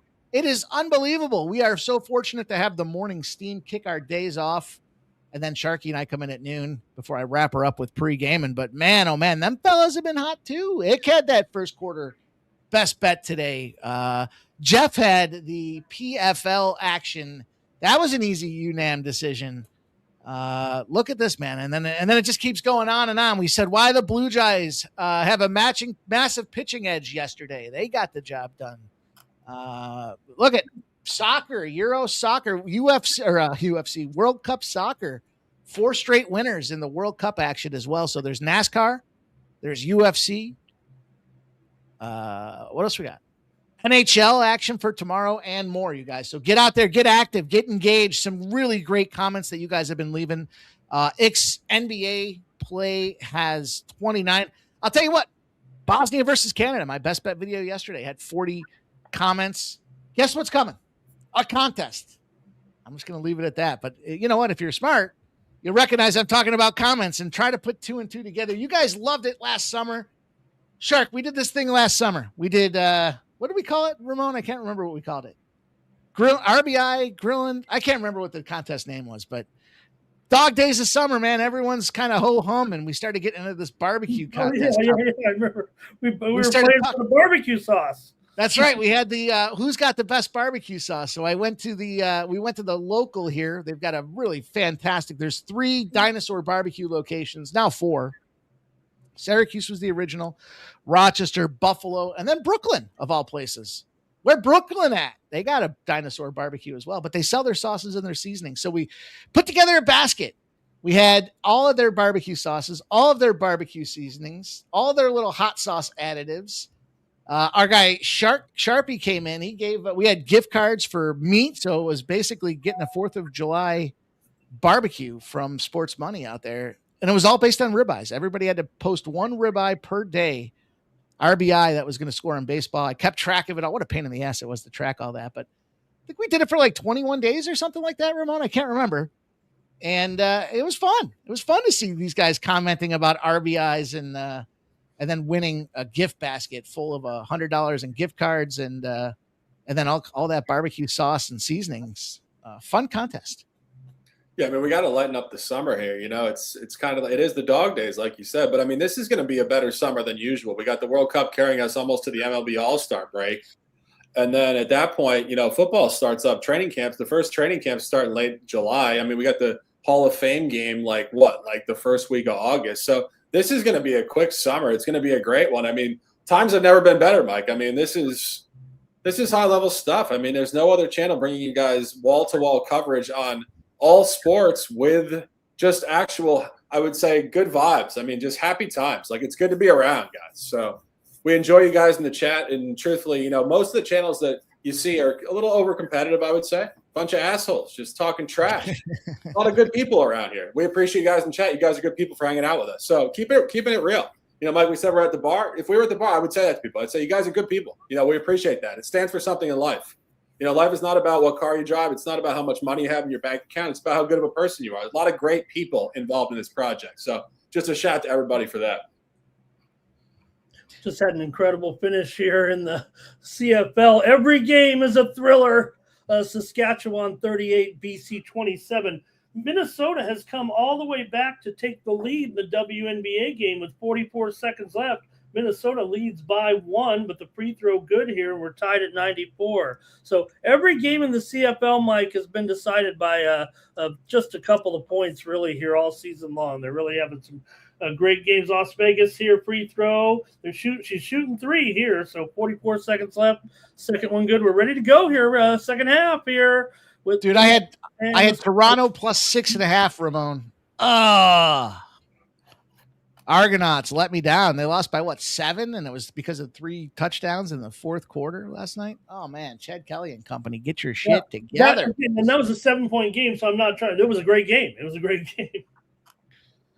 All right, this should be synced up and ready to go. Let's see what happens here. Again, you guys will see the ticker on the bottom has underway, and we are underway. That is exactly it. You guys only have to sync it once. One sync, and it carries us through the whole game. So shout out to our friends at Assist for helping us find this wonderful solution to bring everybody together. We're working on trying to get the other pieces out there, but they've got baseball, they've got NBA, and they've got NFL authorized rights to be able to give us this content and these clips and shorts and this scoreboard technology. So we will continue to press on them to get. I want to get some UFC, man. I think that would be fun. It's tough. It's going to be tough for the UFC. There's so many ways.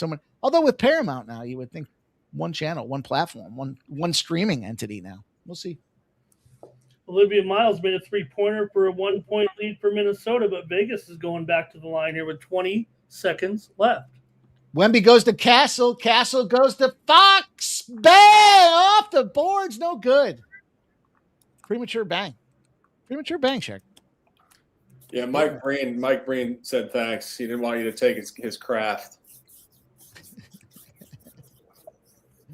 I didn't know it was Mike Breen. I thought it was Razor Sharp. Razor Sharp took it from Mike. I took it from Razor. Yeah, I mean, Mike Breen went, I think, viral with that like a handful of years ago. That loud bang, with the Knicks, because he was actually the sideline guy for the Knicks for 20 years or something. So before he went national. So, but yeah, just I work facts only. Facts win. Maybe I'll start saying cash in honor of our Cash It mascot. You guys, we'll start saying cash when those 3-pointers go up, huh? I love betting threes, man. Yeah.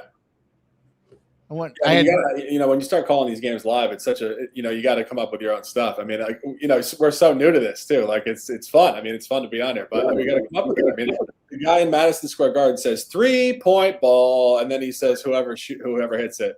And there's so many other ones, but I mean, we'll figure one out. 3-pointers up, cash with the San Antonio Spurs. I don't know. We'll work on it. I like to say cash because we got the old cash mascot, the sports money mascot.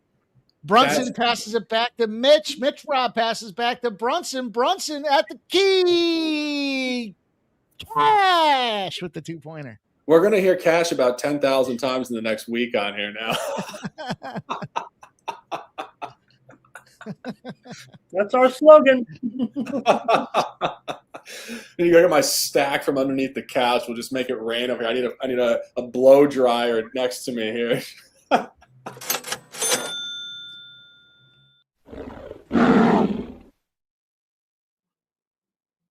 There he is. The old mascot, Ramon. Cash. I'm sure Sports money lion.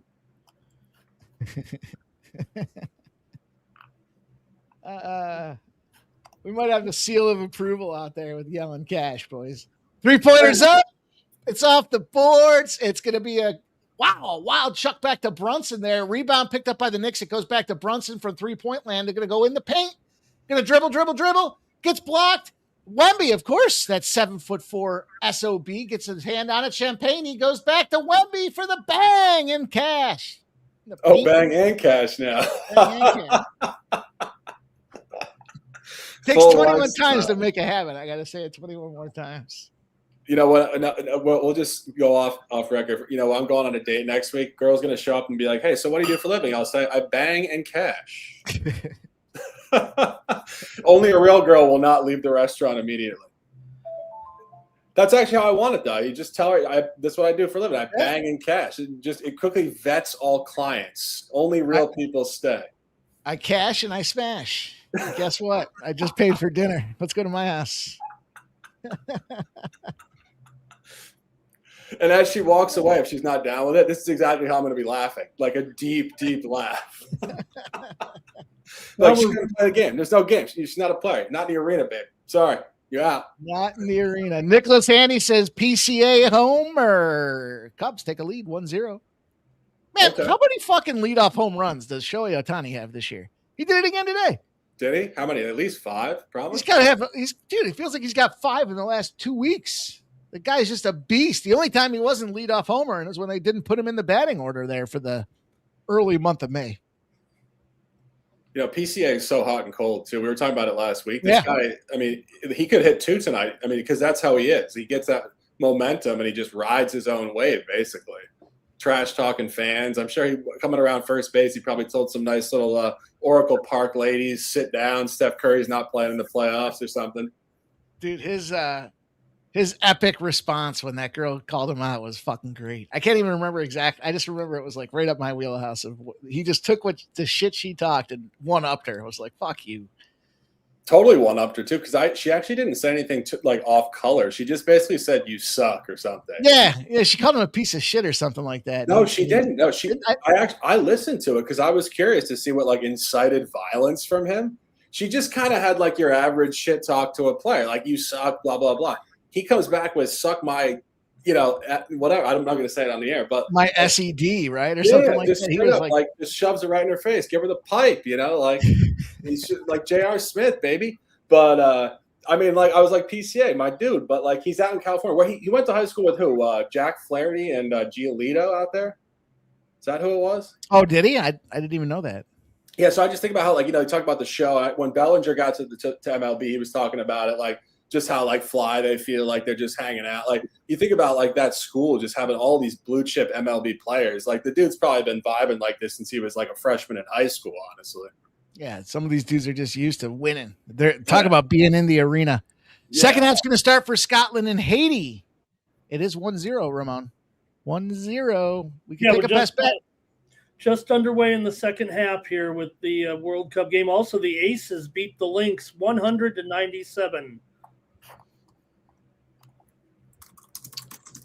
The Milwaukee Brewers are trying to come back as well here.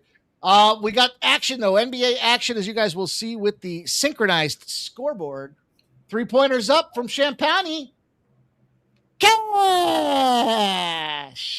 Bang! 3-pointers good, boys. The Spurs stretch the lead, 51-41. Final. That Cash actually is – I like that. I think it's good. I think Mike Breen actually – I think you might overtake the market here. I mean – Mike Breen's gonna retire. Here comes Mikey Money. I mean, Mikey. I gotta up my game here. You're gonna be working for NBC next year.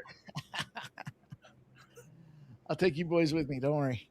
We need sideline reporters. We need, we need it all. We need locker room reporters. We need the players' wives reporter. That's going to be a unique thing that I bring to my broadcast.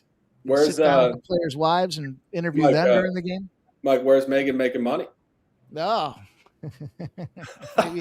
maybe we'll give her a spot on the squad as well. Knicks get the ball back. They inbound. And, of course, ball hog Brunson gets the ball. He goes to the corner, goes back, and it's going to be in the paint. But, no, it is a shot up and no good from Knicks land as the San Antonio Spurs. Vassell gets it back to the big man and Wemby. Up and down, up and down. Easy, too. Shoot the J. He did. Shut him down. It's interesting. Our guy Michael just joined, and Michael, hope you're having a great night. Interesting comment, though. Spurs beat down incoming. You actually rewind the video about a half an hour ago. I said you're going to see a repeat of the first half where the Spurs come out hot in the third quarter and then fade into the fourth quarter and late. Not saying that's 100% lock or anything, but Wemby, no good. Sorry, didn't mean to cut you off there. No, my fault. Go on. But just comment on that. This was expected. We actually made a comment on this on the show about a half an hour ago. As we roll, there's a big stiff hand by Brunson. Cash with the big 2-pointer out there after smashing Vassell right in the face. Did you see that? He's fucking through it. Literally a legitimate stiff arm. No homo on that one, Mike. Oh, did I get close to the line there? Sometimes I just get excited. I don't know. I got You said Spelky balls he's here. smashing Vassal right in the face. No Diddy. Yeah, we're good. Vassal's like, no, I went to Florida State, bro. We got sororities around here, bro. We're good. Our guy says sprinkling Tommy Fleetwood top 5 for tomorrow. That's a great pick. I mean, woke is joke. You clearly know what I'm about to tell you. Tommy Fleetwood doesn't win tournaments. He gets top 5. So that is like a lock, basically. If he wins, good for him. He did get a win. Did he finally get a win? I think he might have finally got a win, but he's gotten like top 5 like 50 times in his career or something ridiculous. Harper drives, lays it up and in, 9-point game right now. Harper's got 13, 7:30 to go. It's 55-46. Maybe the Knicks will get to 50 points soon. Nicholas says a lot of porn stars from Florida State. You guys remember Jen Sturger, the Brett Favre scandal? That was a Florida State product right there. Oh, Anunoby with the up and down, and Vassell gets a little hand action in there. Yeah, total block there by Vassell. He looked like Wemby. Imagine your ultra male alpha self status, just your self-awareness or lack thereof that thinks, I'm going to send a DP unsolicited. That's what she wants. Yeah, Favre? Right. Yeah. I know. I think in my experience, that's never going to give you a win. Let's see what happens, though. The Knicks, that's a big man looking to come in the game. 9-point game here. The Knicks going to inbound the ball. Brunson gets a little check action. They're looking for him. Everyone's looking to feed him. He's trying to go through the slot, pick and roll. Hart gives it to him. Gets around everybody. Layup easy. 2-pointer for Brunson. Got to keep grinding. That's all it is. Just keep grinding. Castle going to come back the other way here. Going to get it back to Champagny. And no good off the rim. The Knicks pick up the rebound, trying to close that gap. 7 minutes left in the third quarter. Goes back to Shamet. Shamet looking for Brunson. He finds him for 3. No good. That was setting up for a big cash moment, too. It's all right. We got some opportunities. We got Harper going down in the lane. He goes up for the easy layup. It's no good, though. It's not as easy as it looks out there. The rebound, second chance shot eliminated. Anunoby throws a big elbow, goes in the lane, gets the 2. Wow, that's going to cause a timeout. And 1? 5-point game here. Spurs are going to want to discuss it. The Knicks just hanging around. Lying in the weeds. Yeah, and also if you're in the first quarter, this is where the Spurs kind of opened up and got to a 10-point lead. But again, just repeating what we already said, the Spurs only scored 23 points in the first quarter. It was the Knicks' futility. So if the Knicks can pull this together, the Knicks have the edge in this game, without question. Guys, I can read lips, and I saw what OG Anunoby said there in the huddle. I'm not fucking leaving.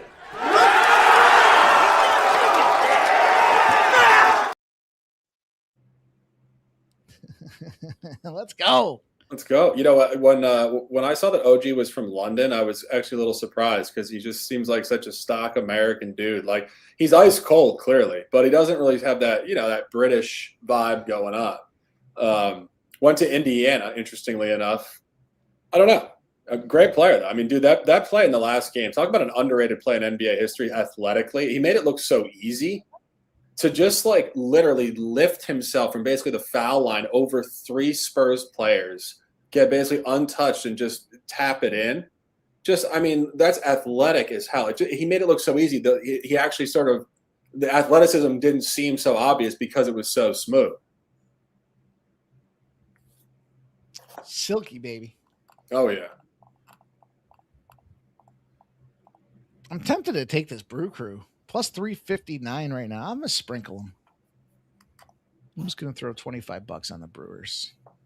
Yep, Bill's here with one quick chance here. 2 outs, 2 on, but unless they got out of it, you might be ahead of me there. But no, I still got the Phillies with the 2 on, 2 outs here. 9-8, trying to add a little bit. Phillies trying to get some insurance here, but we'll see what happens. And The best thing about the World Cup so far, Sharky, in my opinion, has been the AI girls coming out of the AI fans, the AI girls that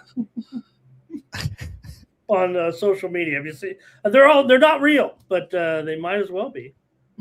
Yeah, I know some of those videos going across the internet. I mean, these girls are absolutely gorgeous. Unfortunately, they're not real, but there are beautiful women in the world, so we'll give them credit for that. But right, yeah, they represent real. Okay. What I do appreciate is the natural essence of the point there, which is they're going to win based on I guess the attractiveness, if you will, out there. So, I like that. It's like when we get in the UFC and we start talking about, all right, you got to pick the winner, and then which one would you take home with you? I get in the spirit. I enjoy the concept of what we're talking about there. And man, that video that was going around earlier today, boys, that was something. Oh yeah. Every single one of them was absolutely gorgeous in their own. Yeah. Right, that Croatian girl was badass looking, man. Without question. She's a biter. That intro at the Brazil game at MetLife Stadium earlier was electric with the Chicago Bulls '90s intro theme, which of course is the Alan Parsons Project "Serious" song. I mean, it was like I was like jumping around. I was like, let's go! Like this is what's up. And then of course I didn't even win the game, but Vinny Jr. played his balls off, and the rest of the team just seemed a little disoriented. And also, not only that, but I think they weren't taking the moment that seriously. I think they're kind of just playing the first game. You got to remember, Argentina actually lost the first game in the previous World Cup as they went on to win the championship. So the first game for these big-time teams is kind of irrelevant, but noteworthy nonetheless. Easy 2 for Harper as the Spurs come out of the timeout, moving their lead to 7. Guess who's got the ball? It's Brunson. And he's going down the court. He's doing his thing as he spins around there looking for an open guy, but we all know he's not going to pass it. He is a shoot-first player. No, he does pass it.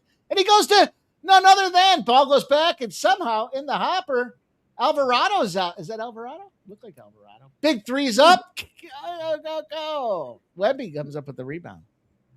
And Harper missed that 3. God damn, Wemby's so tall, man. Like when he's in the paint and they're throwing like alley oops and he just puts it in so easy. Yeah. Here. I mean, what are you gonna do? 3 is up and it's cash with Brunson, but we might have a little incidental contact as he goes down. No, it's a bucket, but what a bucket it was. Responds with another cash. Oh, and, my God. What a battle there, right boy. Back at you. Brunson's still hot. Woo! 6-point turn of events, boys. I see your 3, and I'll match a 3 while Brunson was hobbling on the ground. Yeah, because you know what happened? It should have definitely been a foul right there. It should have been an N1 for sure. Yeah. I don't think Wemby tried to do it, but when you put your foot underneath the guy, that is now a foul. When you're 8 feet tall, you're responsible for your weapons. I don't care. Can they review that or what? They already came back down the other way, so. Woo! These two teams. Do we have ourselves here's a hot take, boys. Do we have ourselves a budding Lakers Celtics, Magic Johnson, Larry Bird situation brewing here with the Knicks and the Spurs? I think both these teams are built to go back and do it again. Yeah, the Eastern Conference is a tough conversation because they're talking about moving Giannis to the Celtics. If he moves to the Celtics and Jaylen Brown ends up on the Hawks, you guys got to remember the Hawks were the only team that actually gave the Knicks a run in the playoffs. So if the Hawks add Jaylen Brown, they're getting rid of Reece Sachet in the trade. The Hawks are going to be a top 4 seed with the Knicks. The Celtics are going to be rebooted with Giannis. And never forget, the Eastern Conference representative in the finals last year was actually the Indiana Pacers. Tyrese Halliburton's coming back next year. So next year in the East, you're going to get the Knicks, Pacers, Celtics, and Hawks. And the Cavs will be the 5 seed. The Raptors will be the 6, and down we go. But, Mike, I love the Knicks, but I do think kind of what we just said about the Knicks veterans, it's an older team in the scope of the NBA here to not have won one. They're all in their late 20s, where you get the Spurs early 20s. The Thunder are a lot younger as well. So are the Pacers. The Hawks are extremely young. In my opinion, the future of the league is the Thunder, the Spurs, the Hawks, and the Pacers. Okay. Wow. Oh, and my guy says the Pistons. Of course, the Pistons. My fault. My fault. But yeah, the Pistons as well. That's it. The Celtics a little aged, slightly aged. And of course, acquiring Giannis. Interestingly enough, you talk about acquiring Giannis at this point in his career. Could it be any more similar to the Celtics getting Kevin Garnett before the 2007-8 season from Minnesota when he was about 30? Giannis, of course, has won a championship, but very, very similar conversation here. And, you talk about the psychology of the Celtics. I think there might have been a little clash with Brown and Tatum, even though they won a championship. Because if you guys remember, the Celtics for about 7 years before they finally won the title, they couldn't win big playoff games. And there was definitely a leadership problem on that team. I think if Giannis comes in, Giannis actually meshes actually really well with Tatum. If I'm being honest, Tatum is kind of a soft-spoken dude from Duke, and Giannis being a grinder, but also international, who's already won a championship. I think you get respect. I think you get connection, and they're also not an on-court clash. They don't play the same position. They don't need the same ball in their hands. So I love that trade for the Celtics for sure. Guys, I'm going to get a refill. I'll be right back. Love it. Let's keep it rolling. For sure. On that, I'm gonna hit it real quick as well. Ramon, you're good at talking. Talk for a minute. Yeah, okay, taking over here with 5:10 to go, and Brunson with it. Bounces it here. He tried to pass it to the referee, I think, but it was actually a kick ball. So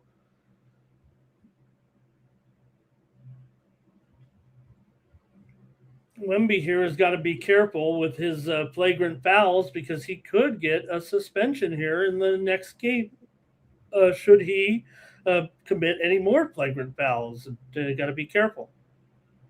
We just saw one previously here a few minutes ago. Brunson now puts it on the floor, moves into the lane, kicks it out here. It's going to end up being is it a jump ball? What happened here?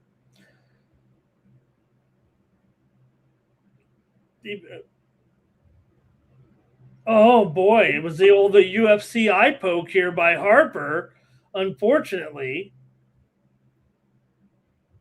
going to be a jump ball. That's all I can say about it. I was just be good at play-by-play. Okay, going to jump it up here.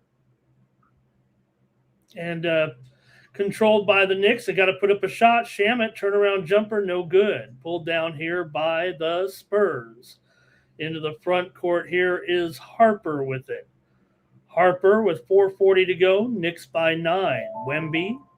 Pass over here to Fox. Not having a great night. Harper's going to take a three-pointer, and he is going to knock it down. 65-53, Harper continues to roll here. The Knicks bench has been outscored 21-0. Here comes Brunson. The Spurs tie him up. This is going to be a jump ball. Phillies just beat the Brewers 9-8. Final in here. And so that one gets tied up here right now as Brunson was in amongst the trees and he got tied up there, and we're going to have a jump ball here right now. So it'll be Harper and Brunson to jump it up here, and it's tipped to the Knicks. Brunson with it. It was actually just a bad tip by Harper. Those small guys don't have as much experience how to tip the ball. Brunson backs in on Harper, spin, turn around. Rolls off the rim, no good. Ball is loose, picked up by the Spurs, but a foul on the Spurs. Just a second team foul here on the Spurs, 4 minutes to go. So it's been clean here, man. Sharky, there's only 118 still. I don't know. Side out here for the Knicks. Final. Yeah, 118 though, with a third of a quarter to go. I swear the time frames in the NBA are so deceiving. Like you see 4 minutes, you think it's small time. It's like it's not. Like it kind of reminds me of hockey. Like something I would think Mike and I might have been talking about this. I was talking about it with somebody. But like when you watch hockey, oftentimes you think to yourself, like, this game is over because the team's down 3-0, like in the early second period. It's not even halftime in the game. Like the 10-minute mark of the second period is halftime. So just the time frame stuff, very interesting stuff. But anyway, let's talk some ball here. No, you're absolutely right. The time is definitely misleading here, but Brunson looked like he was on the slip and slide, boys.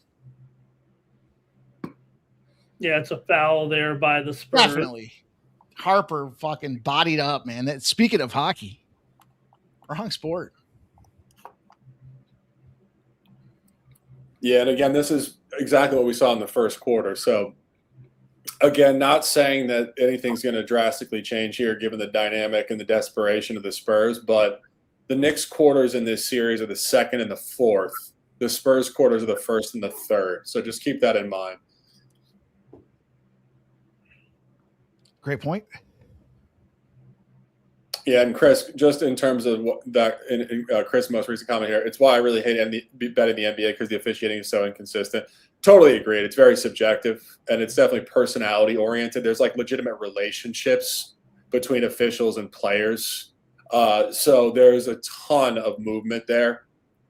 So just I agree with you, but I would say over the course of the 82 game calendar, we find our spots that the refs cannot get in the way of, no doubt. So that's the beauty of the regular season. And of course, here we are in the finals.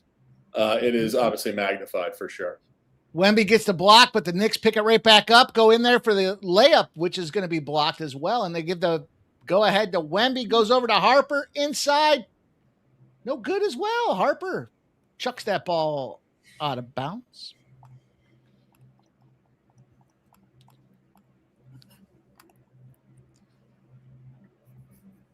Michael B says, keep in mind the extender is in the building. Michael B, at the start of the show, I did talk about the extender.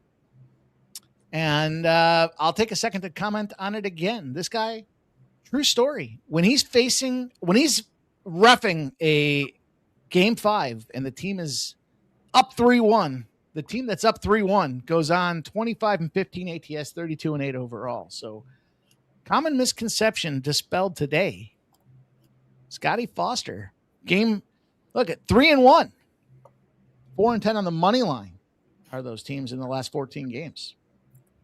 Yeah, I always have to vet my sources and whatnot, but I did see an X post earlier today from a source that I thought was at least reasonably reputable that said the Knicks were 10-0 in the last 10 games officiated by Scott Foster. So that is true as well. There you go. Yeah. 10-0 last 10 games as Scotty, the lead official. He's like the Sal D'Amato of New York Knicks games. Yeah, and again, guys, we just have to let the fourth quarter, play into itself because this could flip. I mean, I don't expect it to necessarily. When you do see the Spurs favored at -5.5 in this game, off of being a significant underdog on the road, it is a fairly significant weighting for the game line pregame to the Spurs, but I do think that the game will pick up in points, as we said at halftime. 2 points gets in there. They find a way for the Spurs to extend the lead. The extenders, the Knicks, making some movement out there. Brunson getting battled. They're trying to push him past the over and back line out there. Little travel action. Let's bring on our guy from Canada.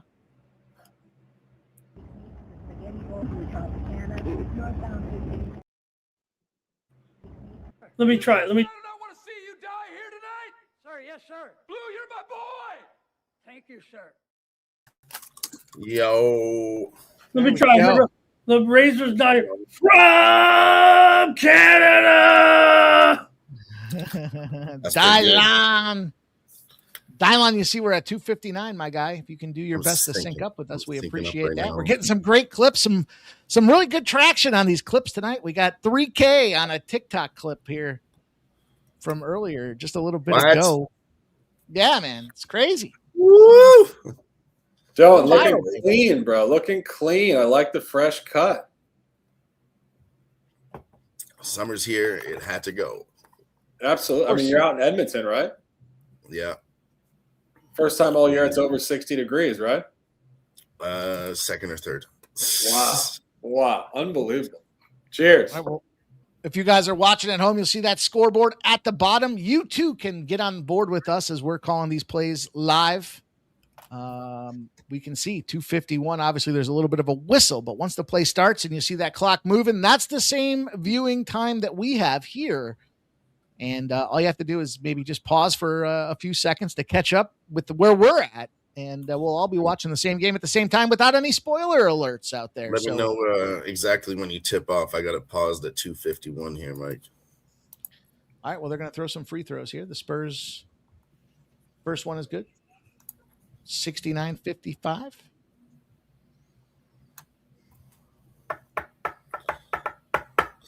How you boys doing today? How's the bets going so far? Kind of a grind. I would say grind, like real break even so far for me. It's a grind.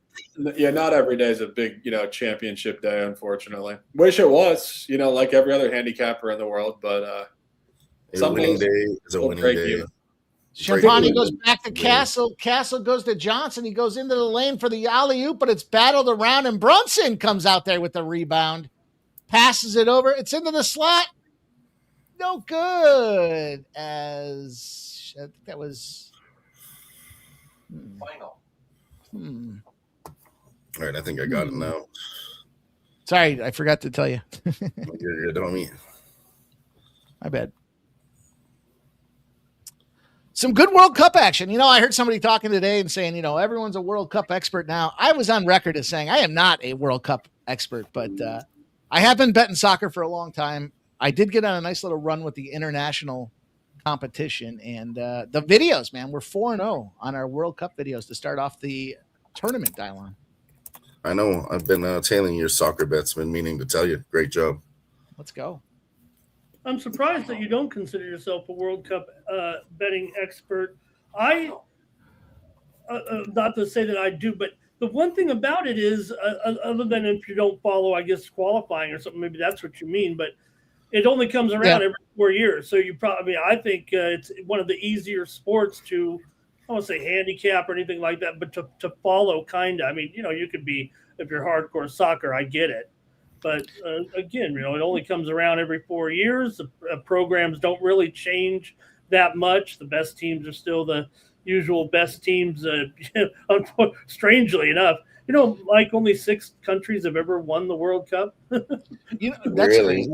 The thing that gets me though is the style. Insane. Right. Each one of these countries runs a different style. Well, not each one, but majority have different style of the way that they play the game. And so I'm not entrenched in all of that. I just kind of Hart goes back 3 cash from none other than Mr. Hart. He's showing some heart here as they're down 12 points. The Knicks are battling, trying to stay in it. This could be another little spot, Mikey. What do you think about +9.5? It goes back. No good. Wemby, though, gets that rebound. Stays in. It goes to the Knicks, though. It's Brunson. Brunson finds his way for another little turnover spot. He goes in the paint, takes about 18 steps, goes back, kicks it back for the 3. Nope, he's going to go in the paint as well, and it's going to be just – they're bully balling right now, boys. There is some bully balling going on. I consider myself a Mexican Liga expert, not anything else. See, that's weird. I would think you would be more of a World Cup. I mean, Mexican League. I love the World Cup. I love betting in the World Cup. Because it comes – Shark and I talk about this with a lot of sports. It comes down to numbers, right? If you can start capping numbers and you see some line movement. I screenshot the numbers the night before. All right, the Knicks inbound the ball. It's going to get back to Brunson's hands for the 3, and he gets a little – it looked like there's a little hand check action on there. Brunson misses that 3.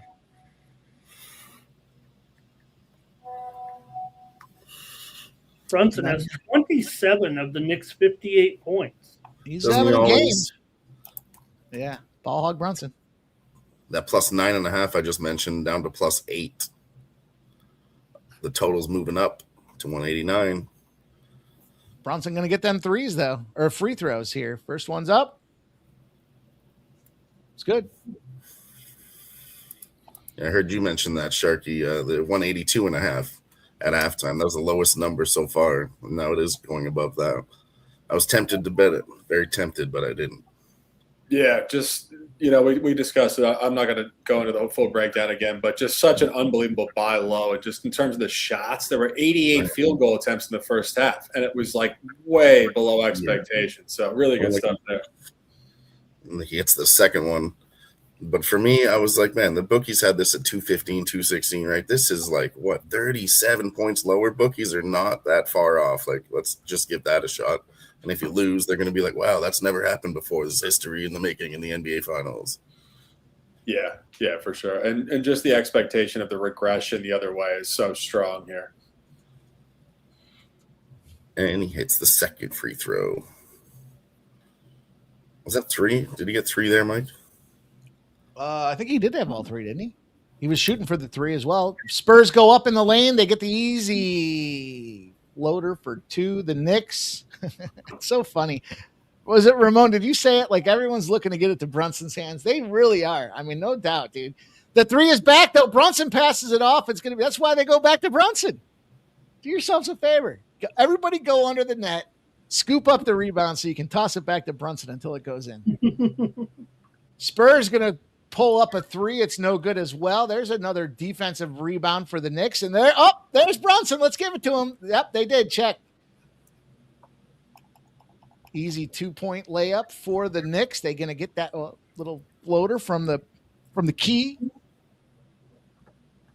Spurs could go 2 for 1, but they don't look interested in it here. Fox misses. The Knicks could close 2, 7, or 6. Fox puts it up. It's no good. Oh, I guess I'm a little behind, aren't I? No. I think I looked at the wrong screen, Mike. Sorry about that. You're all right. I've got it on 2. I've got a fast feed and a slow feed here. I might have fallen a second or 2 out of whack here. It's internet. It'll catch itself back up. Brunson though, ticky-tacky, zigzag, steps back for the 2 to finish off the quarter. The rebound. Wow, that's good. If you're the Knicks right now, down only 7 here. I don't want to say that it's getting a little hot under the collar, guys. But anybody on the Knicks money line here? Anybody Knicks money line? To quote the famous artist to remain nameless here, it's getting hot in her. Hey, he's actually from Edmonton, I think Nelly is. Really? He lived here once. I thought he was from St. Louis. Pretty sure he was from the Lou as well. I'm thinking about somebody else. I'm fucking tripping. Thinking about who I'm thinking about. Yep. Thinking about Cisco. It was Cisco used to live here, not Nelly. Fuck am I talking about? I think Nelly played minor league baseball for the Cardinals. Did he really? Yeah. That's why he always talks about like sports references and stuff and but precise stuff. Like he would only know if he was like in the dugout, like between the trenches type of stuff. Sure. You pull some of the most fucking obscure, like, this guy played here. Do you know who he played with? He went to this high school. Do you know who went to that high school, dude? Like, you're dialed in. When I was about 5 years old, I started reading the newspaper for fun. So, yeah. Everybody else was watching cartoons and being an idiot. I was like, guys, have fun with that. I'm going to read the newspaper, watch Sports Center, and make millions. Final. Speaking of millions, how about trillions? And Ramon's boy, Elon Musk, catching himself the first trillion. I did it, by the way. I don't know if you saw the show on Friday. I went ahead and plunked down. I made an offer on the IPO in the Robinhood app, and I bid it. I said I took 10 shares at 175. I put 175 as my stop gap point. So if the IPO opened above 175, I wouldn't have gotten any. And it opened at 150. And let me see. Right now, I'm up a pretty good little chunk here. After I don't know if I could look it up here, but are you an overnight millionaire?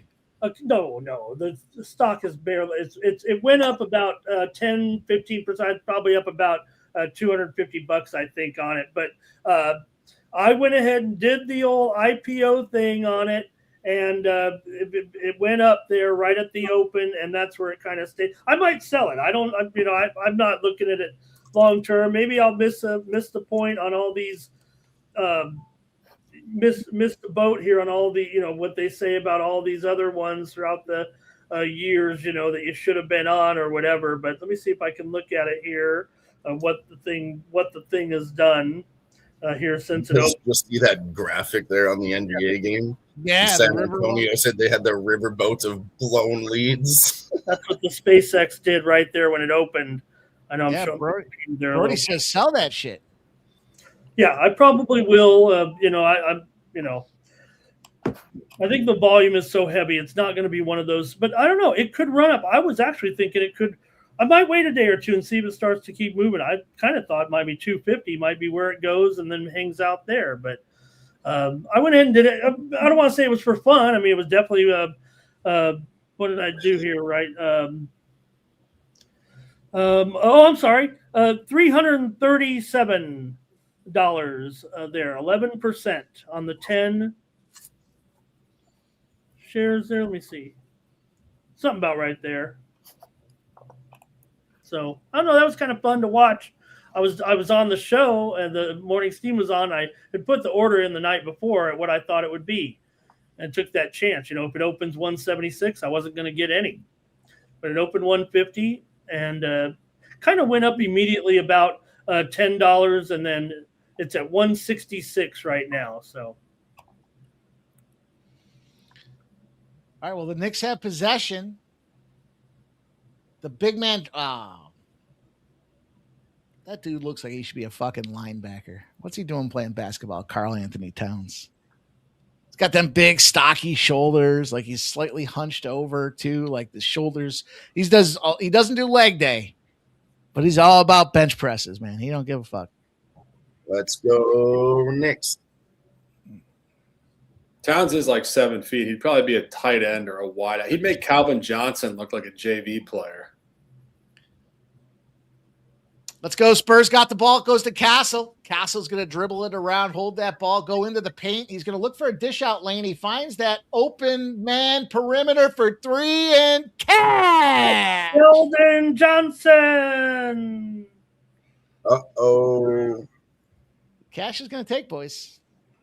The Knicks open three, steps back from his paint and cash. Oh, Hart with the three. Finds his cash. Finds the cash lane, Shark.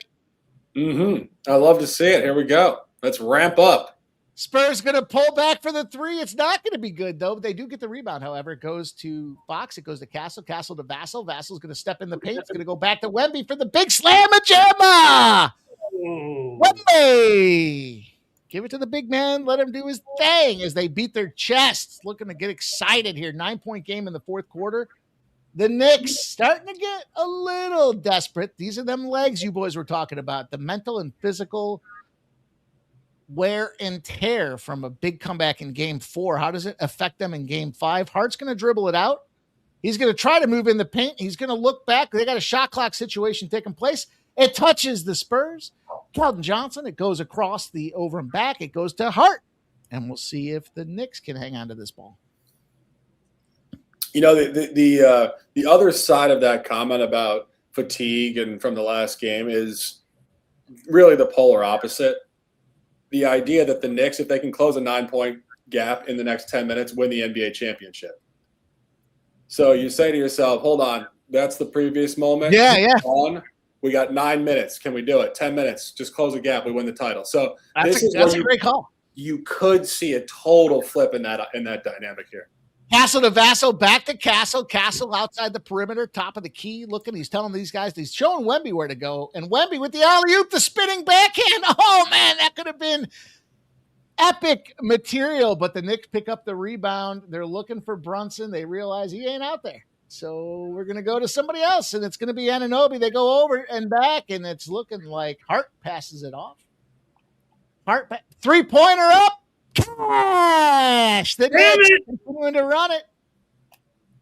Shamet gets the big three out there, boys. Let's go. Castle going to take the ball. He's going to pass it back to Vassell. Vassell up for three. Cash with the big bomber out of Vassell from Castle, boys. Woo! It's starting to stick, Shark. It's starting to stick. I mean, play that back. I mean, Castle from Vassell, and it's Mike, this is poetry in motion. I hope they give us that clip. And a foul on the Spurs. Look at this pace, guys. Look at the scoring. How beautiful is this? This is the law of averages. You see 88 shots. They didn't make anything. They're going to shoot the same amount of shots. They're NBA players. They're going to hit shots. You always buy low in the market. It's fantastic stuff.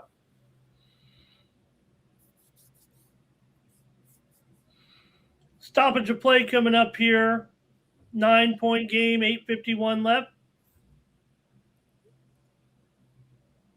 Happy Saturday to one and all. If you guys are just joining us here, we're synchronized. You can see our scoreboard at the bottom of the screen.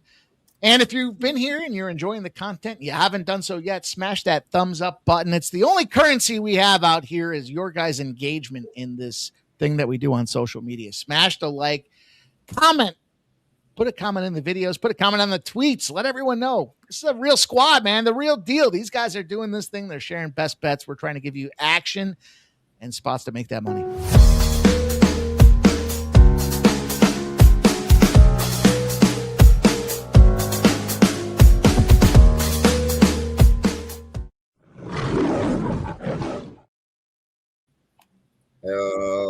Yeah. We got a 9-point game, boys. 9 points, 9 minutes. Shark called it. He said, if you got 9 minutes in you to win the NBA championship, can you dig in deep and find a comeback? Anybody thinking overtime? Who's thinking overtime? That would be a hell of a call. Mike, remember yesterday I said one of the games was going to go to extras? Mm-hmm. I'm pretty sure it ended up a one-run game, didn't it? I can't recall the game. I remember you saying it, and I wrote it down. And it was the Diamondbacks game. Let me That's check. right. Damn Diamondbacks. Fucking. Damn Diamondbacks. Let me check what the score was yesterday. Did they go to – they almost went to extras. Friday, what was the score? Stop Geo says, anyone got thoughts on the Canes Vegas game tomorrow? Stop Geo. MMA Jeff does. He's got a video out there for you to consume at your leisure. It's like 1 minute. MMA Jeff giving you guys a quick breakdown for VGK Carolina tomorrow. We'll be live. Somebody asked if there's going to be a live stream for the NHL. We're going to be live for UFC Freedom 250, but that doesn't mean we're not going to be talking NHL Stanley Cup action. Stanley Cup will be in the building. Yeah. Starting at the same time, really, tomorrow, Mike, on those two events. Yes, sir. Yes, sir. We're going to start early. We'll start a little bit earlier. Dale Fixes don't need to watch. Jeff is on the Canes.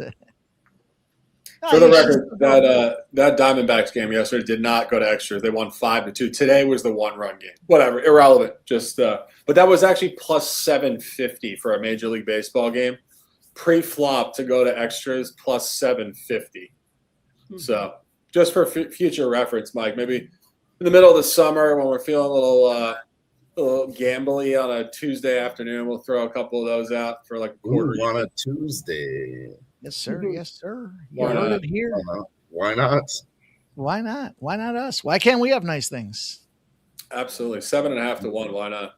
I've never cashed a baseball draw before. Might as well try now. Yeah, also, the Wings and Fire are finished. And surprise, surprise, it was ultra important that we had the 167.5 Ramon because it got the 167. Cash that live bet, you guys. Hopefully you were able to tail right around the pre-flop number as well. Cash it with cash.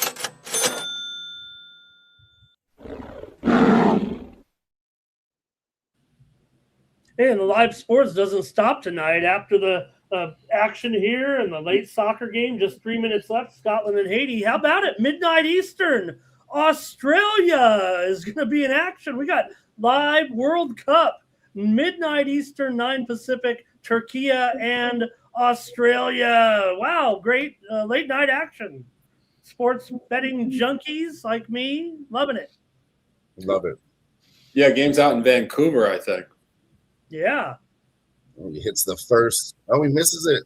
It looked nice. He missed the first one with Stephen Castle. What up, Coco Bongo in the house? He says, "What's good?" Elliot Jameson's here as well, man. Appreciate all you guys tuning in for some NBA action with the squad. Appreciate Shout you guys out to the chat. Perfect game time for those Australia fans too. Get an early day. You get an early day game there, or midday game. Second free throw is good. I'm going to go with Turkey in that game. How about that? I'm going to fade the Aussies. Stay tuned. Brunson's got the surprise. Brunson's got the ball. 10 minutes, 9 minutes to go. Down 10 points. Number 11. 9, 10, 11. Feels like a sign, a little hand to the face for the Knicks. And the Knicks roll in, pick up the 2. But, man, we got a guy. It looks like he's holding his knee. Oh, no. That was Shamit.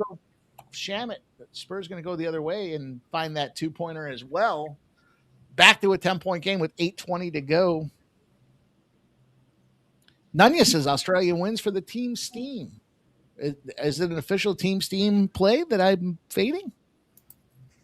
Oh, I went with Australia, but I know Turkey's favored here in this game. Yeah, Turkey. I don't know what's up with this Turkey and Czechia. How about Turkey and Czech Republic? Is it okay that we just call them their traditional names? I mean, what are we doing? Third jerseys as well? We got alternate fucking Pride Month jerseys for these guys while we're doing everything else? Yeah, yours is the more like American. I don't think we have Pride Month jerseys for Turkey. Shamit's going to the locker room here. Yeah, you're going with the Americanized. There's no problem in doing that. Shamit going to the locker room. Oh, shit. Yeah, that was bad, dude. Look at his knee. He stopped. Yeah. Now. Oh, no. Oh. All right, the Spurs. Wemby gets it out. He passes in. He hands it back. Wemby under the rim. It's going to be a defensive battle. The Knicks are going to come out on top of it here. And Brunson takes the – no, that wasn't Brunson. Yeah, it was Brunson. Of course it was. Guy looks like the fucking Predator. Of course it was Brunson. Tell me I'm wrong. And tell me that fucking – tell me the commissioner of the NBA doesn't look like the guy from remember Hostel? Remember the movie Hostel where the European guys are on vacation and they get drugged and they get fucking dismembered? Tell me he doesn't look like that guy with the little claw. Remember the one? I don't remember his face, though. He looks fucking just like him, dude.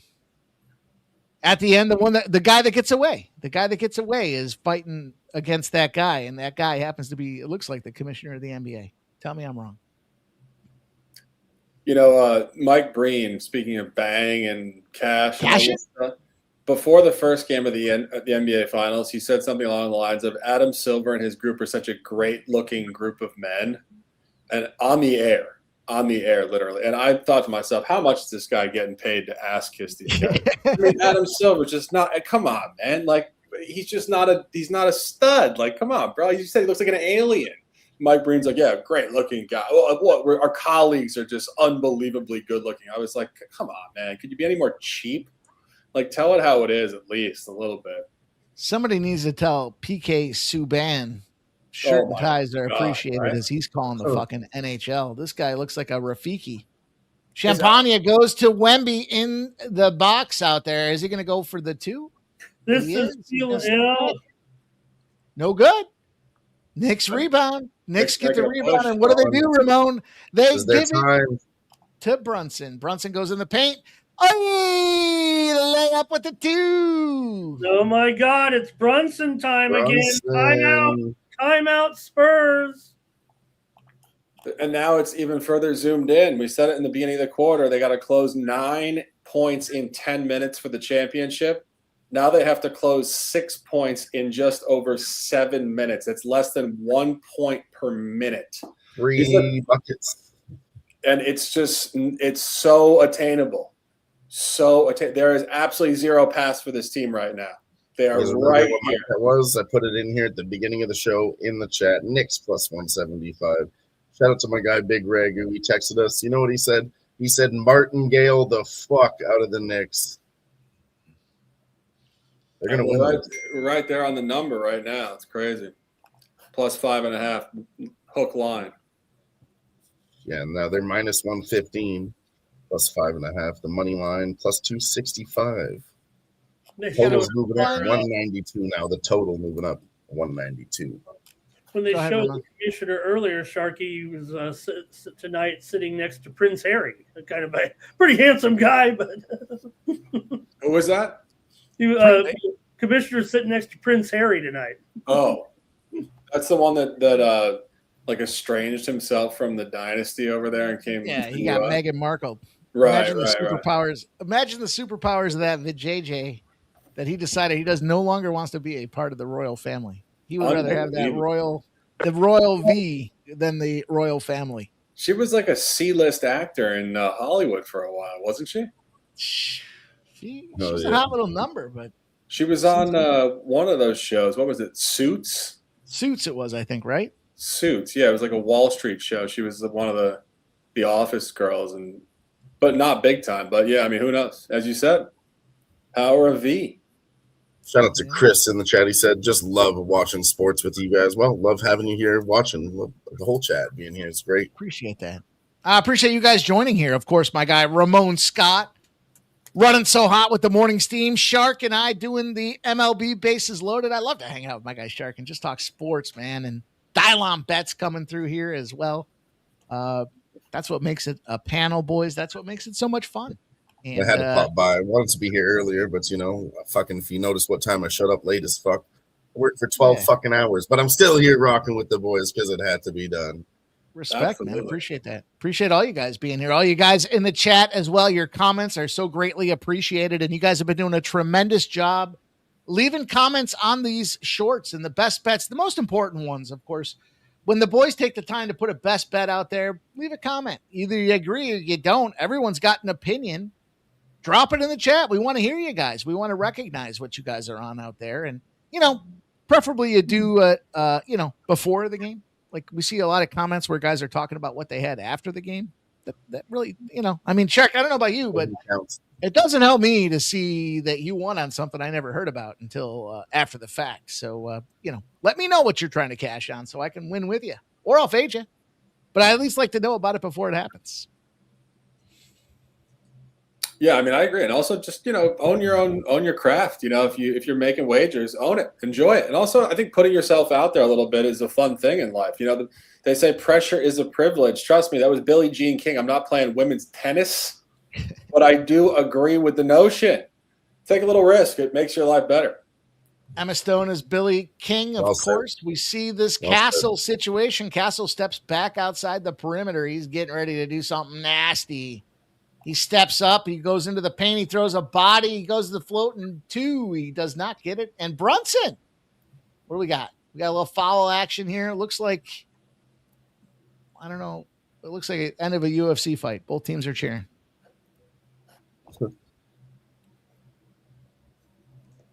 Oh, Cat aggressively yanking on none other than Wembanyama's jersey out there. Shout out to Dylon and Dylon with the Gifted Sports Money membership. It goes to Raul Ibanez. Cheers. Shout out to you, Dylon. Raul Ibanez. Shout out to Raul. Cheers. And welcome to the Sports Money Network Cash It Club. Cheers, buddy. Didn't Raul Ibanez retire like around age of 40? The guy played for like 2 decades. A bucket here, and the lead is 4. Champagne loses the handle. The Knicks might come out of here with it. That's what I'm saying, guys. Here we go. They do. Are you guys surprised right now? No, not really.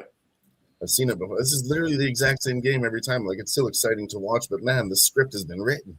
Yeah, and also we said the Spurs have the first quarter and the third quarter, and the Knicks have the second quarter and the fourth quarter. I mean, we could have just played this game 6 ways to Sunday, but it's unbelievable the matter.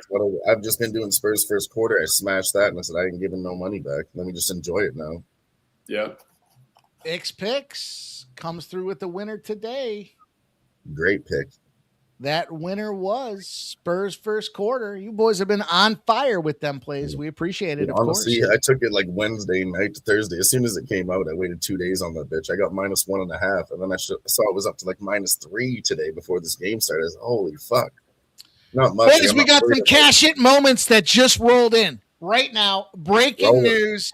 It's important to recognize that Scotland gets the win 1-0. Why is that important? Because we had Scotland 1-0 projected score at +700. We had Scotland to win with a clean sheet at +170. Soccer rolling on, baby. Let's go.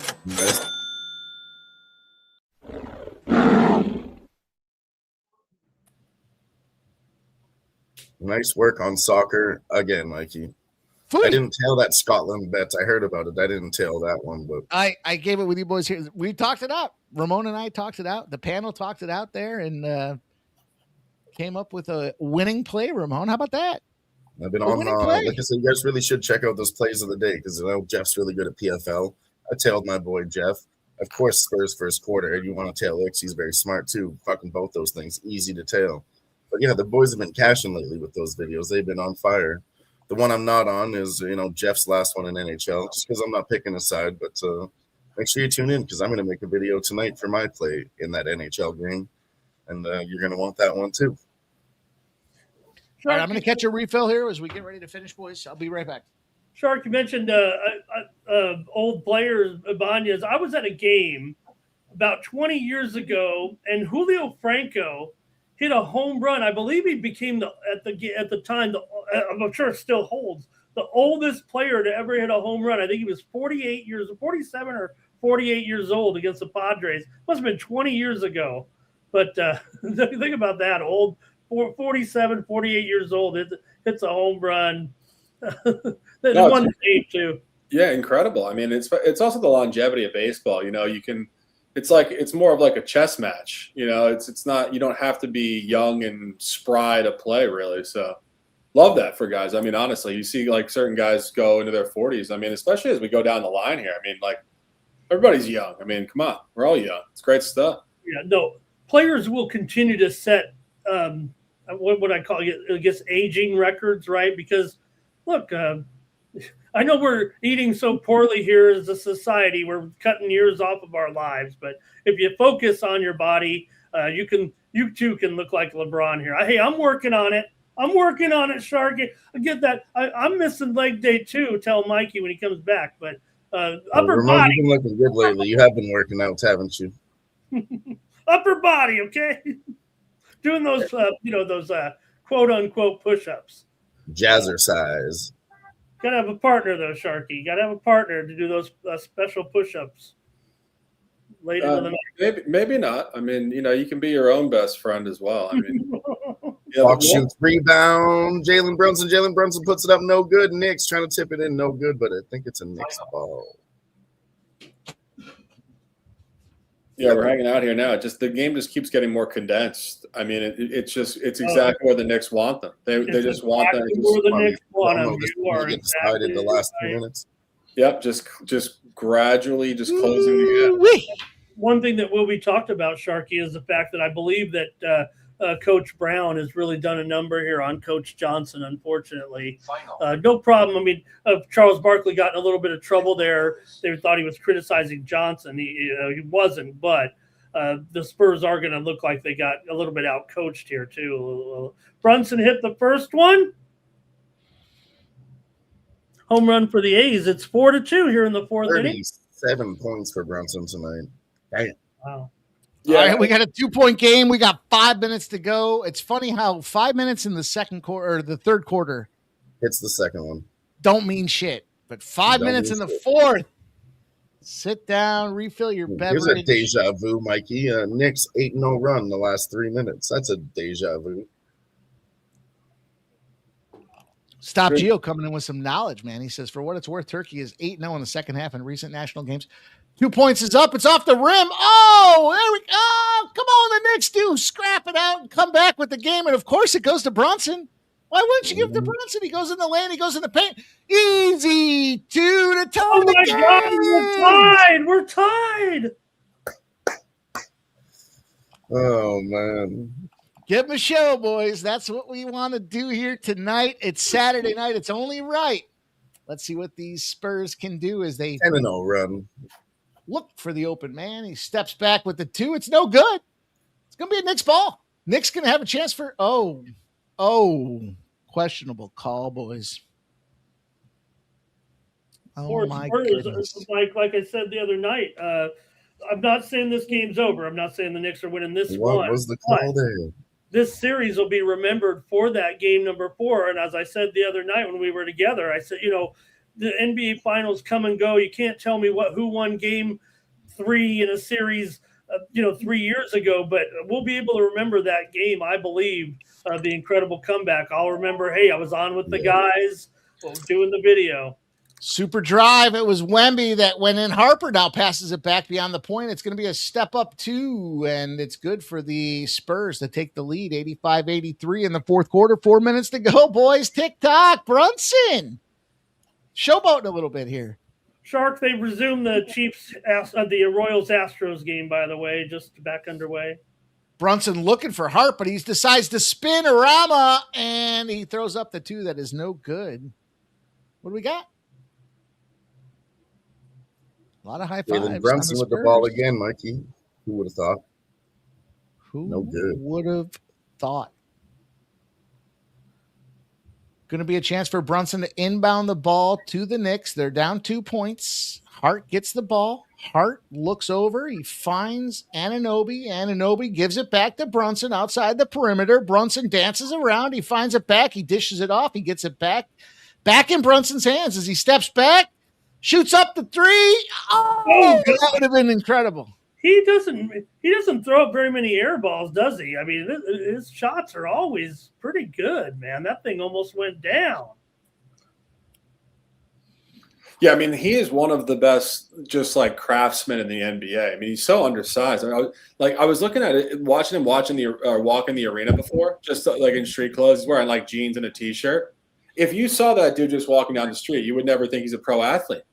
I mean, like, it's incredible because he is not only a pro athlete, he is unbelievably elite in his craftsmanship of the game of basketball. I mean, he has every shot in the bag. This guy's been in the gym for 10,000 hours. It's unbelievable.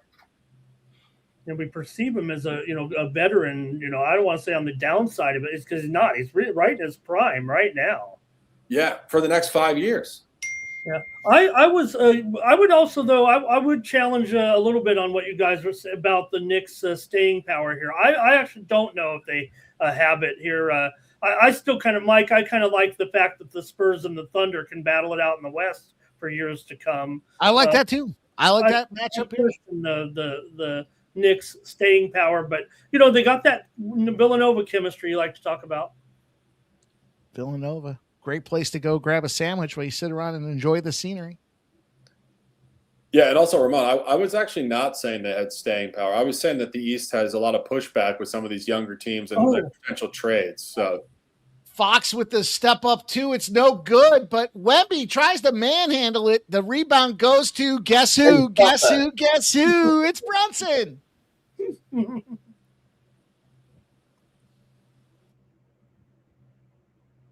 Appreciate everybody once again. You guys in the chat to be a fly on the wall in this little conversation here with Brunson and Castle. It sounds like they said, pass the ball. And Brunson said, why would I do that? Actually, nobody else can shoot. Back. I wouldn't want to be a fly on the wall because flies don't even understand English, and I wouldn't be able to understand what's going on, and then I could just get crushed in any second by a human. I don't want to be a fly at all. Yeah, he was kind of just like some type of calm down, nothing. I didn't mean to. I don't know what it was. Old Norm Macdonald joke that was. You know what? Kevin Garnett is probably a great man for advertising lotion. I bet he's got some ashy legs, Shark. Who? Kevin Garnett? The KD. Oh, yeah. No, I was actually saying before something about how I was talking before about how if Giannis goes to the Celtics, it'll be very similar to Garnett from the situational standpoint. Yeah. Like changing teams around age 30, a big, and the whole thing. But yeah, we're Brian. one talk out there, Shark. Maybe you could see him go to Oklahoma City and they get rid of Chet. But I think he has more chance to stay in the East. I kind of want to be like, prove it. Trade. I'll see it when I believe it. When it comes to him getting dealt, right? I mean, how long have we been talking about this? He's going to get dealt because if you remember at the back end of last year, he didn't even really play for the team. He kind of just sat down. I think there was no real report on it, but I think he honestly took himself off the court. He said, "I'm done." Oh, okay, it wasn't the team keeping him off the court. I could just based on the way it played out because they were really kind of experimenting with a lot of role players. The team had like very little upside, and Doc Rivers was like clearly like not involved. Right. It seemed like Giannis was kind of out the door with it a lot. I think he wants out, if I'm being honest. So that was Spurs vassal to Castle. It was no good as he went through the paint there, and the Knicks end up coming up with the rebound. It goes to Brunson. Brunson passes it back. Oh my God! Hart gives it back to Brunson. He's going to kind of be the field general out here right now, as he's looking to find the position. He does pass it off. Oh, we know what's going to happen here. Fox goes up. Fox is no good. The second chance is no good. Jeez, this is chaos. 2.5 left. The Spurs come down the other way. They're going to go back to the three-point line. Victor Wembanyama decides not to go for the three. He does pass it back, and in the paint, no good as well. Another shutdown opportunity. Brunson comes up with the ball. Brunson dribble, gives it back to Hart. Hart to Anunoby, back to Hart, back to down low, and he's hanging on the rim. But how did that bounce out? Was that goaltending? Was that goaltending?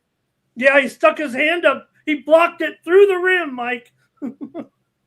Really? It's hard to get it in there. Right? It's like a carnival game. It's a carnival game when you can't get it in. You can't do that. 15-2 run the last 6.5 minutes for the Knicks. The Knicks give it to Wemby. Wemby at the key. Moves in. He's looking, but he kind of falls on his ass. Oh, that's 6 fouls on Towns. That's 6 fouls on Towns. Safe to say his under is going to cash. We'll be right back, boys. I recommend anybody else. We're taking a break. 2 minutes left. This is where the game gets decided. Grab another drink quick if you need one. This game is heating up. Good dive there by Wemby, Shark. I know there was some contact in there. Yeah, don't get me started on the diving. I think it's just cheap more than anything. And I honestly think that, if I was sitting down with these guys, and truthfully, I know they would say we get an edge. We score more points with this. It's the analytics, projecting the refs going to make mistakes. But I would say to you guys, do you guys want to win by basically cheating and, falsely representing yourself? Or do you want to win by being gamers? If Kobe Bryant was still alive, he'd say the same thing. You guys you're bums. You're cheap. You're immoral. You guys want to win? You want to win a title by faking fouls? No. Train harder, win bigger. Period. That's it. Let me miss the free throw here. Yep, exactly, Mike. This is another moment. That's what we said last game. Look out! What's happening again? Wemby puts up the extra point. It's good. It's going to be 86. The Knicks. You guys will see this timer across the bottom of the screen. That is as close as we can get to getting everybody synced up. So we're down to the final minute 42 in this game here. And of course, it's Brunson handling the ball with 7 seconds left on the play clock. He's going to have to take a big step back three here. Let's see what he does. He takes a step back, but it's off the top of the rim. The officers in the precincts have been instructed to report for duty, Mike. There's the sign. That's a big That's a big 1.5. Hopefully 90 seconds left. In New York tonight. We'll see. Down to the minute 24. We've got some action, and the boys are looking. Let's go, Spurs. Spurs in the paint, goes with the fadeaway, twist around, Harper 2, and it's for the Spurs now, he's boys. so good, Harper. Wow, that was great. Turnaround. Brunson has the ball. He's going to deal with Castle. He goes for the easy. Let's go, baby. I'm cheering for the Spurs, even though I have Knicks money line, Mike, because I want to see more basketball. Come on, Spurs. Spurs go to Wemby, the big man in the paint. He does pass it back. They put it up and no good. It's going to be Hart that comes in with the rebound. Oh my God! Hart passes it over to Brunson. We got 47 seconds on a run clock. Oh my God! Here we go, Brunson. Do something magical, Brunson. Cement your place in history. He decides to pass it back. The three is up. Oh, Hart missed it. And the Spurs. Oh my God. Oh my God. Fast break point is no good though. The Knicks get a counter. We got a foul already? Oh, this is crazy. Oh, I foul with 26.1 left. They have to foul because if they don't foul, the Knicks can take it down to 2 seconds. You're right. That's right. 2 seconds. If you foul the 26-second mark, you could actually get 3 or 4 possessions out of this. So that Great game, boys. Another one in this series. Good foul right there. But still, they can make it 4 here. That's key. Josh Hart going to get an opportunity. He's 1 for 1 from the free throw line. The ball is up. And it's good. He knows if 26 seconds go by, we can win this natty or this big championship. And now it's a 3-point lead. They extend it 91-88, 26.1 seconds to go in the fourth quarter. You're watching here on the Sports Money Network. We got the boys, Ramon Scott, Sharky Water Bets, Dylon Bets in the house here. Hart going to take a second free throw. The ball is up. And it's no good, but the rebound and second chance gets pushed back. Oh, no, they got a foul. Goes back. Got a foul. They did. Oh, my. Oh, you got the tallest man in the world, Shark, and you couldn't get a board? He's cold as ice. He ain't willing to sacrifice. Wemby right there. Wow.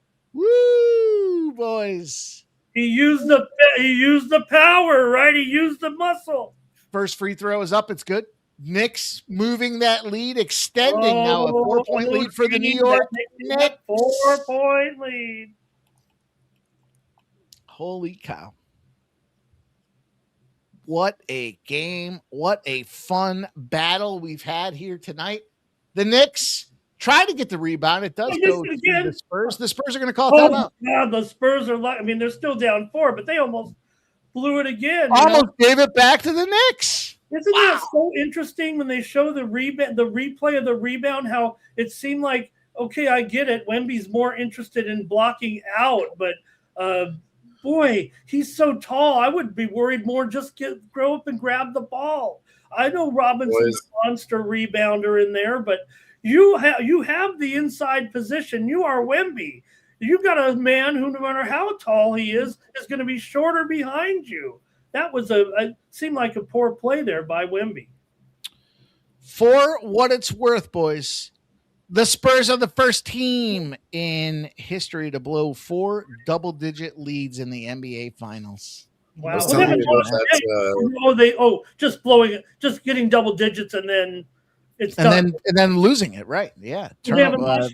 Money. I want to go back to that ad I told you about earlier. They did it on their fucking own broadcast. Spurs are at home tonight, of course, right? On their own broadcast. Said, look at the San Antonio river walk of blown leads. And if you guys have ever been to San Antonio, they have a famous river walk. Beautiful spot. I've been there myself.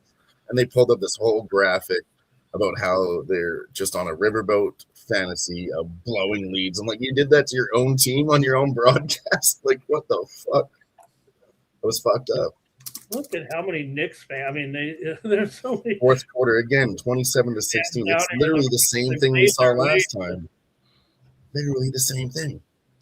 We have 20 seconds left in this game. It's a 4-point lead. The Knicks found a way to get that movement in this fourth quarter. As Shark said, second and fourth quarters are Knicks quarters here, but the Spurs and Castle going to inbound this ball. Who's he going to give it to? Got to say Wemby, right? Wemby's going to dish off to the left. Yep. Wemby's wide open. Oh, you missed an opportunity. He's going to just throw it up high. Wemby does get it. Wemby for the 3 steps back. No good. But the second chance from Castle is banger. Whoa, he flew in there. Great follow-up dunk right there by Castle. So 16.3. Got a foul here, obviously, when we get it back. It was a stoppage of play. timeout. What a Castle has a 2 points in this game that you just saw. That was incredibly important to hit the over, by the way. Great job. I mean, it hasn't hit yet, but that was incredibly important because if they miss and the Knicks get a rebound, then all of a sudden you get a foul. Knicks miss 2, and then all of a sudden they walk it out, and you go on. Crazier things. They wouldn't walk it out, but if they miss, just the sequence gets so rushed in the final 10 seconds too. That was huge. I mean, bookies had the numbers right too. I want to talk about that for a second. The 182 was the lowest number. They knew it's probably going to hit about that, and then they jacked it up when they go on a run. Up again by 10 points at 192 when I mentioned it. I'm tempted to make all these live bets all night, under 192. I think they're wrong. Fucking over 182, Knicks +9, but I just didn't want to fire away all these. I smashed my spots, and I think I'm comfortable. Still have the Knicks money line at +175 also. Great job, Dylon. Was not over yet, but it's not over. A chance to go back up by 4 here with a couple of free throws. They definitely want ladies. Great hustle by Castle there on that play. Seriously, he came out of nowhere, Ramon. He hustled, pushed through 2 guys. Even the guy was trying to grab his jersey. He hustled through that anyways. All right, here we go, boys. It is a 2-point game. There's 16.3 seconds left. The New York Knicks are going to get the opportunity to inbound this ball. Wemby's dancing around. He's talking to the official. See if he has any friends on the zebra side of the house here. The Knicks, who's it going to go to? The in-ball opportunity goes to, well, of course it goes Brunson. To what are we surprised? Oh my goodness, great defense. Oh my God, that was assault. No. That was assault. There was assault on Brunson as they two-manned him across the other side, back to the defensive side. I think it's got to be a foul, right? 8.8 seconds They were left. trying to foul, and Brunson was anticipating the foul. I mean, but, it is a foul, but they were bodying him up for sure. They were 3 guys on him. He took about 8 steps, but it is going to be a Brunson foul. Bridges. In the hands of Bridges. He's automatic. Colorado Rockies take the lead as well, boys. He missed it. Hell yeah, Nanya. Hell yeah. Here in Las Vegas tonight, it looks like, huh?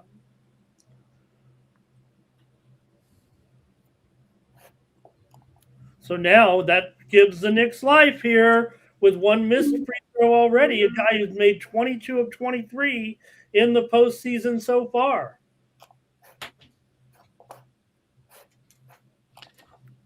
That's it, boys. That's a casher with an over and 8 seconds left. Our guy Shark talked about capitalizing on the marketplace, the dynamic.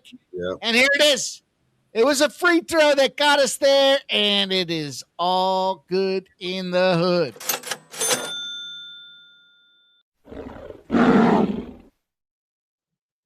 As I like to say, we like cash, quick, fast. That is less than 24 minutes of basketball, 5 digits, people. If you guys aren't following us, what are you doing? I will leave you guys with the thoughts, and let's close this game. Let's go. Great win. Great job. Great call, man. That's what we do. Halftime, everybody regroups, recollects their thoughts, and looks to smash the books. And Shark did just that. So congrats to my guy, my friend, Shark in the house, man. Great job. Anyway, let's close this championship, Knicks. I mean, here we are. It's what we've been saying for the last 15 to 20 minutes. It's just the condensing window.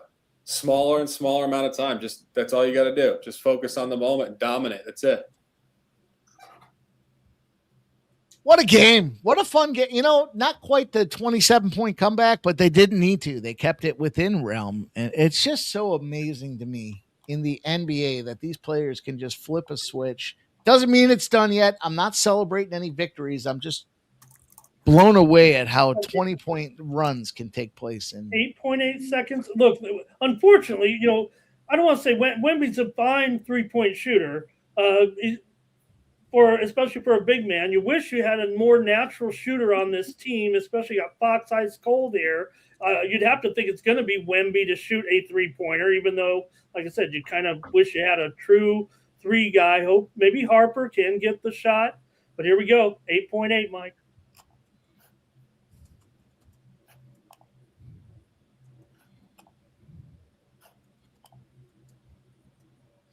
Here we go. The clock is moving.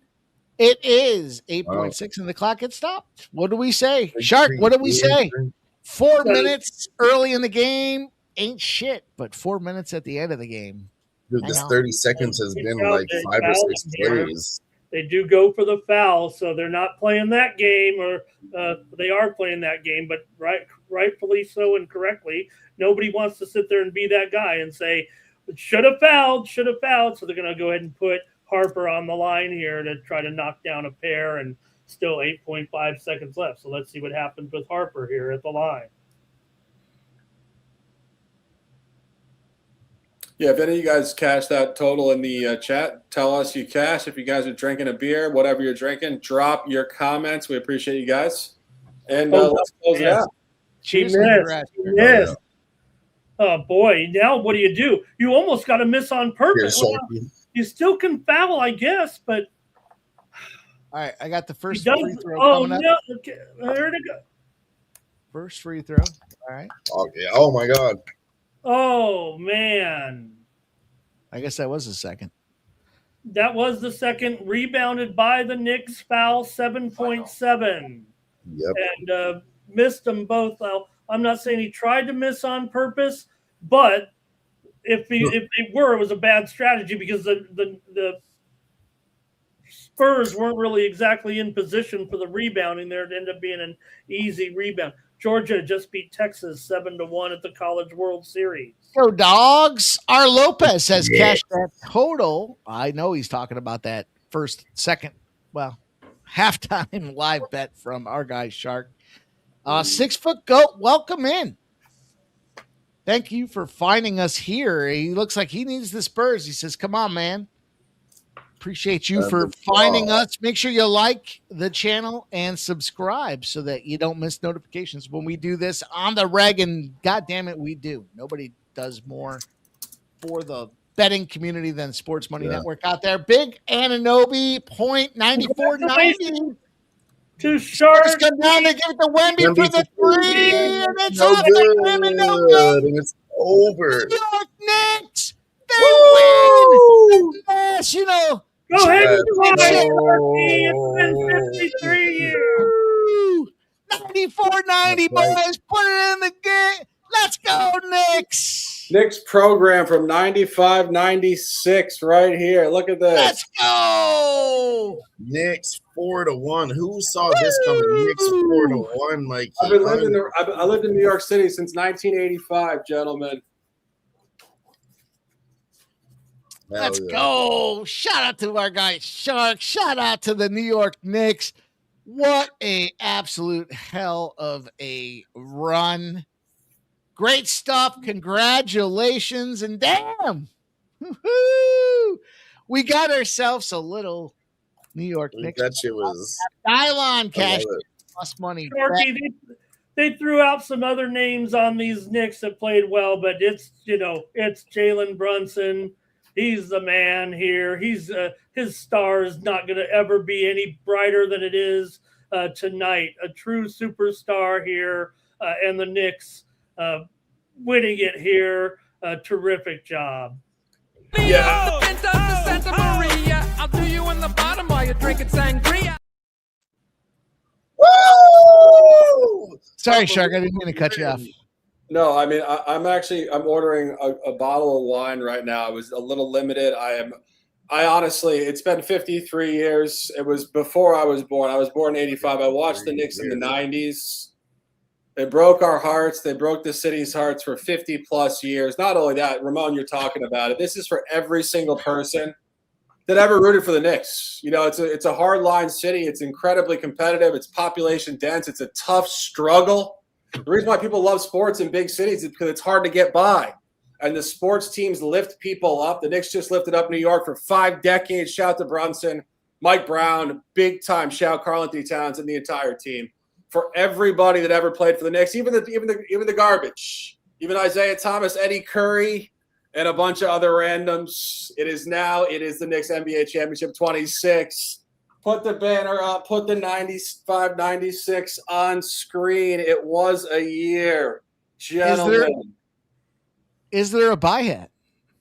I have 10 Knicks hats. They're in the other room. I got all the flags and I got all this stuff. I believe it's What a time for you night to to go be get one, alive. New York Sharky. I City, believe you guys it's are time alive. for you to Keep go it get your safe fucking tonight, New York guys. I'll hat. say this. When you're celebrating, there's no need to beat somebody up in the process. Take a cheers, smile, enjoy your life.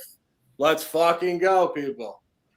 Shout out to you, Sharky. Congrats to your Cheers. New York Knicks.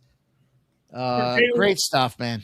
What a battle. Tonight, 45 of the Knicks' 94 points, if there was any question here. What a performance. He's about 50% of the points from Jalen Brunson is absolutely incredible. 50%. Just the ability to focus. I mean, you talk about this guy, you talk about a winner, but you talk about tunnel vision. The ability to block out the perimeter and just get rid of the noise and stay centered over this journey to the championship for Brunson. The media is so intense. There's so many questions. It is such a shout to this guy's ability to just level up in his mental game. The guy's an absolute assassin, Mike. We love that word. This guy is an absolute assassin. What a gamer. I mean, you just give him so much props. I mean, I could go on. I'll throw it back to you, Mike, but I could go on. Congratulations, my man. New York Knicks, the NBA World Champions, Ramon. How does that make you feel?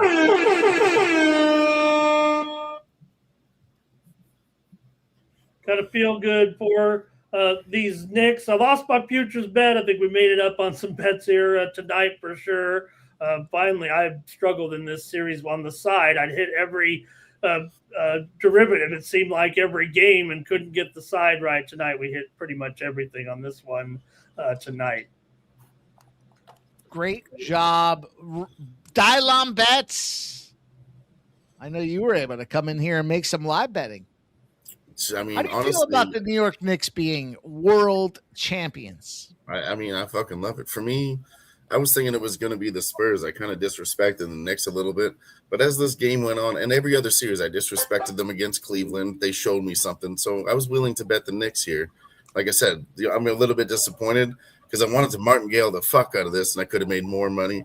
Same with that total too, Sharky, 182. I was driving home from work, and I was just like, I don't know. I had 2-0, perfect nights.